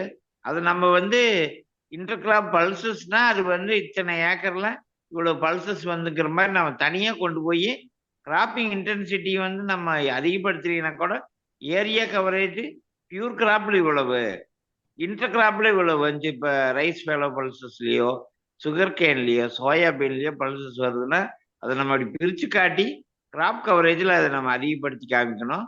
அதுல இன்டர் கிராப்ல பியூர் கிராப்பே இவ்வளவு வந்துச்சு, அடுத்தது இன்டர் கிராப்ல இவ்வளவு வந்துச்சுங்கிறது நம்ம அதை ஸ்டாட்டிஸ்டிக்லாம் நம்ம இது பண்ணணும். விவசாயிகளுக்கு அந்த ப்ரொவிஷன் கொடுக்கணும். அதை பத்தி ஒரு உதயகுமார் சொன்னார்னா எனக்கு ஒரு கிளாரிபிகேஷன், மற்றவங்களுக்கு அது யூஸ்ஃபுல்லா இருக்கு. வாய்ப்பு அளித்ததுக்கு நன்றி, வணக்கம். நன்றி சார். இப்போ இங்க கேட்ட கேள்விக்கு இப்போ பதில் சொல்லிடுறேன் சார். இப்போ வந்து சார், இப்போ டிஜிட்டல் கிராப் சர்வே முடியக்கூடிய தருணத்திலேயே இப்போ அரசாங்கம் வந்து ஒரு முடிவெடுத்து பத்திரிகையில கூட ஒரு செய்தி வந்திருக்கு. இப்போ வந்து பயிர் அடங்கல் வாங்குறதுக்கு வந்து கிராம நிர்வாக அலுவலர்களை நேரடியாக சென்று பார்த்து வாங்க வேண்டிய அவசியம் இல்லை. டிஜிட்டல் கிராப் சர்வேல பதிவான விவரங்களின் அடிப்படையிலேயே நீங்க வந்து விவசாயிகள் வந்து அந்த அடங்கல் ஆவணங்களை வந்து பெற்று அதன் அடிப்படையில் வந்து அரசாங்க திட்டங்களுக்கு வந்து விண்ணப்பிக்கலாம் அப்படின்னு வந்து சொல்லிடுறாங்க. இப்போ அதுக்குரிய வேலைகள் வந்து நடந்துகிட்டு இருக்கு. இப்போ என்னன்னா சார், இப்போ வந்து நம்ம இப்போ ஒரு சில வருடங்களுக்கு முன்பே அது வந்து அடங்கல்ங்கிற கான்செப்ட் வந்து வந்தது. அது வந்து டேக் ஆஃப் ஆகலையே தவிர, பட் அதுக்குரிய செட்டப் அப்படியே இருக்கு. அதாவது இந்த கிளிப்னு ஒரு போர்ட்டல் நீங்க பார்த்துருக்கலாம், கேள்விப்பட்டிருக்கலாம். அந்த கிளிப்புங்கிற போர்ட்டல்ல வந்து அடங்கல்ங்கிற ஆப்ஷன் வந்து இருக்குது. அப்போ அந்த அடங்கல்ங்கிற ஆப்ஷனையும் இந்த டிஜிட்டல் கிராப் சர்வேல கலெக்ட் ஆன டேட்டாவையும் லிங்க் பண்ணிட்டாலே போதும். உங்களுக்கு வந்து அந்த கிளிப்ல போய் அடங்கல் போயிட்டு நம்ம டிஜிட்டல் கிராப் சர்வேல ரெக்கார்டான விவரங்களை பேஸ் பண்ணி நம்ம வந்து அடங்கல் வந்து டவுன்லோட் பண்ணி எடுத்துட முடியும். அதுக்குரிய வேலைகள் நடக்கு, சீக்கிரமாக வந்து அதுக்குரிய முடிவு வந்து வரும். நன்றி திரு உதயகுமார், உங்களுடைய தகவல்களுக்கு மிக்க நன்றி. Chidambaram sir, thank you. அடுத்ததாக திரு தினகர் பாபு ராணிப்பேட்டையில இருந்து பேசுறதுக்கு வந்திருக்கிறாரு. தினகர் பாபு ப்ளீஸ். வணக்கம் சார். இப்போ உரிமையாளர் ஒரு இடத்துல இருப்பாரு, விவசாயம் பண்றவரு வேற யாருன்னா இருப்பாரு, அவருடைய தகவல்கள் எல்லாம் இதுல சேருமா? இப்போ அதுல வந்து சார், இப்போ ஒரு நிலத்தோட வந்து அவர் வந்து இப்போ கல்டிவேட்டரா இருக்காரு அப்படின்னா அவர் எந்த அடிப்படையில கல்டிவேட்டரா இருக்காரு? அவர் வந்து இப்போ வாய்ப்பேச்சில் கல்டிவேட்டரா இருக்காரா, இல்ல வந்து ஒரு ப்ராப்பரா அக்ரிமெண்ட் போட்டு கல்டிவேட்டரா? இதுக்கெல்லாம் ஆப்ஷன்ஸ் கொடுத்து அவங்க ஃபார்மர்ஸ் டீடைல்ஸ் கலெக்ட் பண்ணும்போது பதிவு பண்ணிடுறாங்க. அந்த கல்டிவேட்டர் பேர் தான் அதுல பதிவாயிருக்கும். வேற ப்ராப்பரா டாக்குமெண்ட்ஸோட அவர் வந்து கல்டிவேட் பண்ணிக்கிட்டு இருந்தாருன்னா 3 சீசன் எடுப்பாங்க சார். ஆமா, 3 சீசன் எடுத்துருவாங்க. ஒவ்வொரு சீசன்ல கவர் பண்ணும்போதும் எல்லா சர்வே நம்பர் எல்லா சப்டிவிஷன்ஸையும் கவர் பண்ணணுங்கிறதா நார்ம்ஸ். அதனால வருஷத்துக்கு 3 தடவை வந்து அதை வந்து ரிப்பீட் பண்ணணும் இந்த டிஜிட்டல் கிராப் சர்வே. இது பிரைவேட் இடத்துக்கு மட்டுமா, இல்ல கவர்மெண்டோடைய புறம்போக்கு இடங்கள் இருக்கிற மரங்கள் இதெல்லாம் கூட கணக்குல வருமா சார்? இல்ல, புறம்போக்கு இடங்கள்ல வந்து சர்வே பண்ண முடியாது. ஏன்னா அது வந்து புறம்போக்கு அரசாங்க நிலங்களை வந்து இது வந்து என்ன உபயோகத்துல இருக்கு அப்படின்னு அரசாங்க இடம் வந்து ஏற்கனவே உங்களுக்கு வந்து ரெக்கார்ட்ல இருக்கு. அது டிஜிட்டல் கிராப் சர்வேக்கே வராது. பட்டாதாரர்களோட இடம் மட்டும்தான் டிஜிட்டல் கிராப் சர்வேக்கே வரும். Thank you sir. நன்றி திரு தினகர் பாபு, நிகழ்ச்சியில் பங்கு பெற்ற மிக்க நன்றி. டாக்டர் முருகேசன் திருநெல்வேலியில இருந்து பேசுறாரு சார், ப்ளீஸ். சார் வணக்கம் சார். சார் நல்ல ஒரு வந்து அரசாங்கத்துடைய இதை வந்து நல்லபடியா பண்ணிட்டு இருக்காங்க. இதுல ஒரு சின்ன இது வந்து அரசாங்கத்துக்கும் தெரியுமான்னு தெரியல. இந்த ரிமோட் சென்சிங்னு ஒரு வேர்டு இருக்கு, கிரவுண்ட் ட்ருத்னு ஒரு வேர்டு இருக்கு, கிரவுண்ட் ட்ருத் அப்படின்னு வேர்டு இருக்கு. நம்முடைய இந்தியாவே சேட்டலைட்டு அநேகமா 8 மணி நேரத்துக்கு ஒருக்காயோ 8 நாளைக்கு ஒருக்காயோ டிராவல் பண்ணுது. குறிப்பா 2021 லேண்ட் சேட்னு ஒரு சேட்டலைட் போயிருக்கு, சரியா? அந்த சேட்டலைட் வந்து அது வந்து என்ன ரேடியேஷன் பார்க்கும். என்னது இன்ஃப்ராரெட் ரேடியேஷன் ஒரு வார்த்தை இருக்கு. நம்ம உடம்புலயும் ஒரு சூடு கிளம்புது மேல. அதை வச்சு இது மனுஷனா, ஜோவா, முரியேசனா, நெல்லா, யானையா, பூனையான்னு கூட கிரவுண்ட் ட்ரூத் வச்சு கண்டுபிடிக்கலாம். கிரவுண்ட் ட்ரூத் வச்சு கண்டுபிடிக்கலாம். இதுக்கு வந்து கிரவுண்ட் ட்ரூத்னு எப்படின்னா, இப்ப சாரு போய் இவரு தென்காசியில குத்துக்கல் வலசையில நிக்கிறாருன்னு வச்சுங்களேன். அதுல அந்த இடத்துல உள்ள பேடிக்கிறப்ப இது பேடின்னு சொல்லி சர்டிஃபை பண்றாரு. இந்த இது அது வந்து பேடிக்கு வந்து என்ன வெளிச்சம் அப்சார்வ் பண்ணுதா வெளிப்படுத்துதான்னு ஒண்ணு இருக்கு. இத வந்து ஒரு 26ல இருந்து 36% வரைக்கும், அதாவது நெல் வந்து இப்ப நெல் பயிர் இருக்கா இல்லையாங்கிறத அந்த லேண்ட்சேட் வந்து ஒரு 39% கரெக்ஷன்ல சொல்ல இயலும். அது மட்டும் இல்ல, இந்த நெல் ஹெல்த்தியா இருக்கா, உடம்பு சுகம் இல்லையா, அதையும் சொல்ல இயலும். அதுக்கு வந்து ஆல்ரெடி வந்து பிளாஸ்ட் வந்த நெல் இப்ப இந்த மாதிரி ரேடியேஷன் இருக்கும், லீஃப் ஹோல்டர் இது வந்து இந்த மாதிரி ரேடியேஷன் இருக்குன்னு சொல்லி ஒரு கணக்கு இருக்கு. இந்த ரேடியேஷன் இதை வச்சுதான் வானத்துல இருந்து அளக்குது. அதை வச்சு நெல்லு இருக்கா இல்லையாங்கிறத 39% சுத்தமா கண்டுபிடிக்கலாம். அது மாதிரி பருத்தியை 29% கண்டுபிடிக்கலாம்.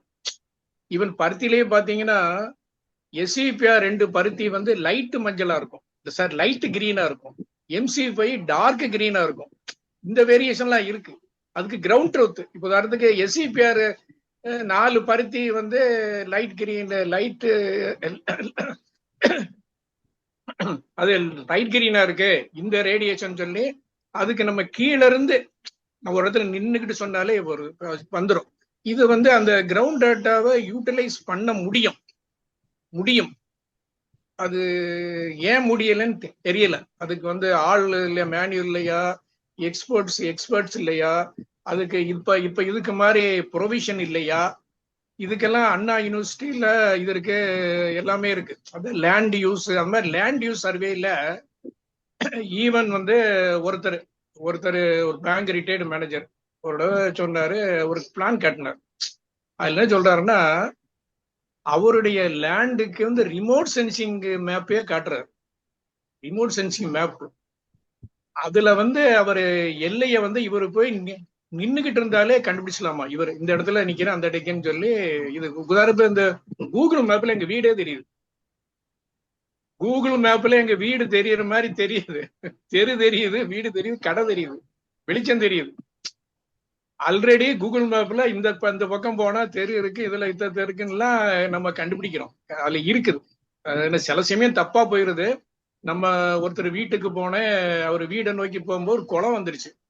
என்னோட குளம்லாம் வருதுன்னு முன்னால விட்டு பார்த்தேன். பிறகு திரும்பி வந்து கொஞ்சம் டிஃபரன்ஸ் எல்லாம் இருக்கத்தான். அதுதான் அந்த நாட் 100%, மோர் தென் 39% சொன்னல நெல்லு பருத்திக்கு. இத வந்து பண்ணினாலே இத பெர்ஃபெக்டா பண்ண முடியும். ஆல்ரெடி லேண்டு யூஸ் இருக்குல்ல, இது ஒரு பிளாட்டு, இதெல்லாமே வானத்துல இருந்தே கண்டுபிடிக்கலாம்னு இருக்கு. ஆல்ரெடி அதை டிஜிட்டலைஸ் பண்ணிட்டாங்கிற மாதிரி தான் நினைக்கிறேன். இப்ப நம்ம வந்து சர்வே பண்ணணும்னா, சர்வே என்ன சொல்லுவோம்ல, அந்த நம்ம மேப்பை வச்சிருப்பாங்க, என்ன பி மேப்பா ஏதோ ஒன்று வச்சிருப்பாங்க, லேண்ட் மேப். அந்த மேப்பை வந்து வச்சுக்கிட்டு போய் நின்னோம்னாலே அதை இது ரெண்டையும் கார்லேட் பண்ணிடலாங்கிறாங்க. இது எக்ஸிஸ்டிங் டெக்னாலஜி, இது புதுசா வேண்டிய இல்ல. அந்த அளவுக்கு லேண்ட் ரெக்கார்டையும் டிஜிட்டலைஸ் பண்ண மாதிரி தான் தோணுது. சரியா? ஏன்னா நான் வந்து அந்த லைன்ல இல்ல, சார் மாதிரி இருந்து ட்ரைனிங் பண்ணது கேள்வி கேட்டிருப்பேன், அதை எடுத்துக்கிட வேண்டியதானே அப்படின்னு கேள்வி கேட்டிருப்பேன். அது மாதிரி நீங்க சப்போஸ் உங்களுக்கு சான்ஸ் கிடைச்சா வாய் திறந்து சொல்ல முடியும்னா, நீங்க நெல்லு ஃபீல்டுல நிக்கிறீங்கன்னா அத இப்ப எல்லாருமே போன் வச்சிருக்கீங்க, செல்போன் தான். இந்த செல்போனை ஏன் லேண்ட்சாட் 9ங்கிறது 21ஆம் வருஷம் விட்ட சேட்டலைட். அதுக்கப்புறம் மோடி ஐயா வந்த பிறகு நிறைய சேட்டலைட்லாம் வந்திருக்கு, ரைட்டா? அதுல ஒரு சேட்டலைட்ல இது கரெக்டா வரும், அல்லது இவங்க எங்கேயோ ஒரு சேட்டலைட்ல தான் இது பண்ணியிருக்காங்க ரிமோட் சென்சிங். ஐஎஸ்ஆர்ஓல இருந்து அரசாங்கம் வந்து அந்த லேண்ட் டேட்டாவை ஃப்ரீயாவே வாங்கலாம். இப்ப நீங்க போய் வாங்கணும்னா துட்டு கொடுக்கணும், சரியா? அதுக்குன்னு ஃபீஸ் எல்லாம் இருக்கு. ஐஎஸ்ஆர்ஓ உதாரணத்துக்கு இந்த சாத்தாங்குளம் இந்த ஏரியாவில் தேரி லேண்டுன்னு இருக்கு. தேரி லேண்டை சர்வே பண்றதுக்கு வானத்துல இருந்தே சர்வே பண்ணிடலாம். அதுக்கு ரிமோட் சென்சிங் மேப்னு தனியா இருக்கு, பர்ச்சேஸ் பண்ணலாம். இதே மாதிரி ஆல்ரெடி சேட்டலைட்டை நம்மளால மானிட்டர் பண்ணிக்கிட்டு இருக்குது. அத எப்படி எடுக்கன்னு தெரியாம இருக்கலாம். குறிப்பா பாத்தீங்கன்னா இல்ல சார், அதாவது என்னுடைய ஒரு சின்ன கருத்தை சொல்றேன். அதாவது இது நிறைய விஷயங்கள் வந்து மத்திய அரசின் கட்டுப்பாட்டில் தான் இருக்கின்றன, மாநில அரசு கட்டுப்பாட்டுல நிறைய விஷயங்கள் கிடையாது. இப்போ இஸ்ரேல்ல இது வார் நடக்குது, உக்ரைன்ல வார் நடக்குது. எல்லாமே நாம மேல இருந்து சேட்டலைட் பிக்சர்ஸ்ல எல்லாமே துல்லியமா பார்க்க முடியுது. அந்த ப்ரொவிஷன் இந்தியாலயும் இருக்கும், மிலிட்ரிட்ட இருக்கும், இன்னும் சில இந்த மத்திய அரசு நிறுவனங்கள் கையில இருக்கும். பட் மாநில அளவுல அது வந்திருக்குதா அப்படிங்கிறது தெரியல. சோ அது கூட ஒரு குறைபாடா இருக்கலாம்னு நினைக்கிறேன். என்னுடைய குறைபாடு இல்ல, ஒருவேளை இது அன்நோட்டிஸ்டா இருக்கலாம், சரியா? பொது ஐஏஎஸ் ஆபீசர் வந்து அவங்க சிலபஸ் படி சயின்ஸ் அண்ட் டெக்னாலஜி எல்லாம் தெரிஞ்சுட்டு தான் சீட்ல உட்காடுறாங்க. அத வந்து நம்ம பாலிசி மேக்கிட்ட சொல்லணும், அவ்வளவு ஒண்ணு இல்ல. நம்ம வந்து எனி ப்ராப்ளம் அப்படின்னு கேட்டா, ஐயா கோச்சுக்கிடாம இருந்தா ஒண்ணு சொல்லலாமான்னு கேட்பேன். நானு இப்படிதான் கேட்பேன். பியூரோகிரசி தான் நாட்டை ஆளுறது. இல்ல நான் அப்படிதான் கேட்பேன். டவுட் கேட்பேன். Only one way traffic. Right. இல்ல நம்ம வந்து சில அட்வைஸ நம்ம கேட்கலாம். கொறி போட்டா அவங்க தேடி எடுத்துருவாங்க. இப்ப பூச்சி நோய் கண்காணிப்புல இந்த இந்த இது செய்யறதுக்கு வைத்து இத்தனை நிமிஷம் ஆகுதியா? நானும் ஜோ சாரும் அம்பாசடர்ல ஒரு வயக்காட்டுல கிடந்திருக்கோம், பொடி நடையா நடந்திருக்கோம். ஒரு ஓஎப்டிய கை வச்சு மண்ணை குலைச்சிருக்கோம். இந்த பெருசுல இவ்வளவு இதாகுது, ஏன் இதை வந்து சிம்பிளிஃபை பண்ணக்கூடாதுன்னு ஒரு கேள்வி எல்லாம் கேட்டேன். எனிவே இது ஒரு நல்ல ஆரம்பம். இது வருங்காலத்துல பூச்சி நோய் கண்காணிப்புக்கும் எளிதாக உதவும் நினைக்கிறேன். மிக நன்றி சார், நிகழ்ச்சியில் பங்கு பெற்றமைக்கு மிக்க நன்றி. அடுத்ததாக திரு சிதம்பரம் இன்னும் ஒரு கேள்வி கேட்கிறதுக்கு வந்திருக்கிறாரு. Chidambaram sir please. இப்ப ஒண்ணும் இல்ல, இப்ப நம்ம வந்து சார் சொன்னாரு, எனக்கு என்னன்னா, இப்ப நம்ம இந்த 9-fold கிளாசிபிகேஷன் ஒண்ணு போடுவோம். எல்லாம் நம்ம அஜ்மாய்ஸ் இதெல்லாம் முடிச்சுட்டு ஏப்ரல் மேல் 9-fold கிளாசிபிகேஷன் போட்டு வில்லேஜ் வைஸ் போட்டு விஏஓ அந்த இது கொடுப்பாரு. மீட்டிங் நடக்க ஆர்டிஓ மீட்டிங் இந்த ஏப்ரல் மேல் நடக்கிற மீட்டிங்ல கொடுப்பாரு. இப்ப அது வந்து ரொம்ப ஈஸியா இருக்கு. ஒண்ணு இது மாதிரி பண்ணிட்டோம்னா 9-fold கிளாஸ்ல லேண்ட் புட்டு அதர் யூசஸ் என்ன, இது மாதிரி இப்போ ஒவ்வொரு சீசனும் ஃபேலோ லேண்ட் எவ்வளோங்கிறது இதுல ஈஸியா கண்டுபிடிச்சிடலாம். அப்படித்தானே?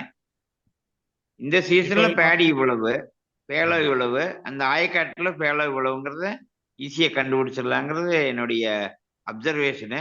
சார் அதுக்கு ஒரு பதில் கொடுத்தா சரி. 9-fold கிளாசிஃபிகேஷன் ரொம்ப அக்யூரேட்டா முன்னெல்லாம் டேலி பண்ணி போட்டுருவாங்க ஜியோகிராபிக்கல் ஏரியாவுக்கு. இப்போ இது அந்த விஷயமே வராது. பர்ஃபெக்டா 9-fold கிளாசிஃபிகேஷனை போடுறதுக்கு வாய்ப்புகள் அதிகம்.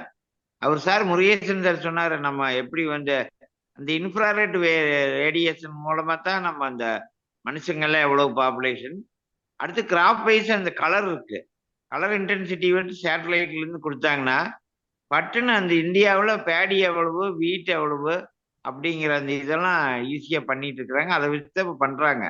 நேஷனல் லெவல்ல ஒவ்வொரு ஸ்டேட்ல எவ்வளோங்கிறது சேட்டலைட் மேப்லயே ஈஸியா வருது. இப்போ அது நிறைய சேட்டலைட் நமக்கு போயிட்டு இருக்கு. அது இந்த கலர் வச்சு அவங்க பண்ணிட்டு இருக்காங்க, கலர் கோடு வச்சு பண்ணியிருக்காங்க. இது மட்டும் சார் சொன்னாருன்னா இந்த கிளாரிபிகேஷன். என்னுடைய கொஸ்டின் அவ்வளவுதான். தேங்க்யூ.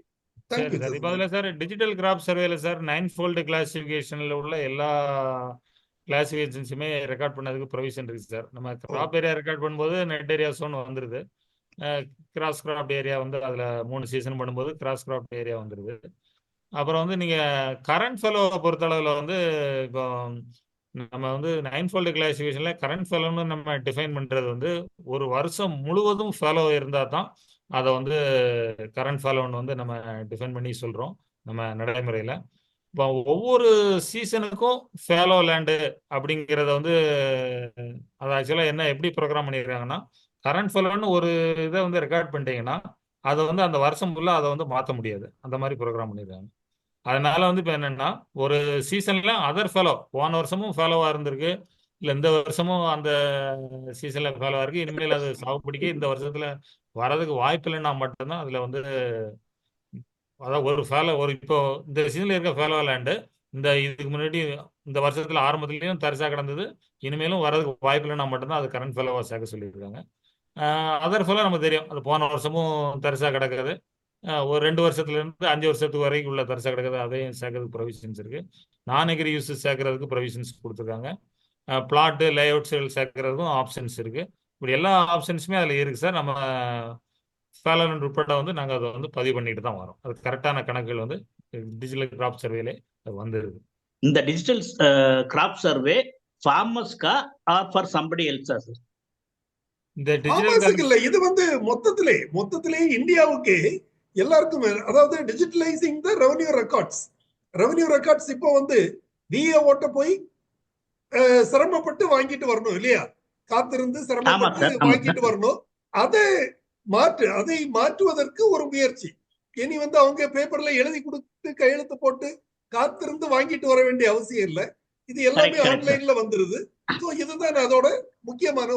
அந்த பர்டன் வந்து நம்ம அக்ரி ஆபீசர்ஸ் மேல சுமத்தக்கூடாது சார். இல்ல, சுமத்தப்பட்டது, பட் ஒரு நல்ல காரியத்திற்காக செய்யப்படுவதனால துறை அதை செஞ்சிட்டு இருக்குது. நிறைய வேளாண்மை துறை எப்பவுமே கொஞ்சம் ரொம்ப பணிவான ஒரு துறை தான். விவசாயிகளிடம் அதிகார போக்கு காட்டும் ஒரு துறை அல்ல. அதே போலதான் எல்லா விஷயங்கள்லயும். சோ இந்த பணிகளை சிரமப்பட்டு செய்து கொண்டு வருகிறார்கள். கொஞ்சம் பணியாளர்கள் அதிகமா இருந்தா சிறப்பாக செய்ய இயலும். பட் இருக்கிற பணியாளர்களை கொண்டு செய்து கொண்டு வருகிறார்கள் என்பதுதான் திரு உதயகுமார் இன்றைக்கு வழங்கிய தகவலா. நன்றி சார். நன்றி சார். நன்றி. இன்றைய நிகழ்ச்சி ஒரு சிறப்பான நிகழ்ச்சி, சிறப்பான தகவலை தாங்கி வந்த நிகழ்ச்சியாகும். டிஜிட்டல் கிராப் சர்வே, அதாவது டிஜிட்டல் பயிர் கணக்கெடுப்பு என்ற திட்டம் தொடர்பான தகவல்கள் இன்று வழங்கப்பட்டன.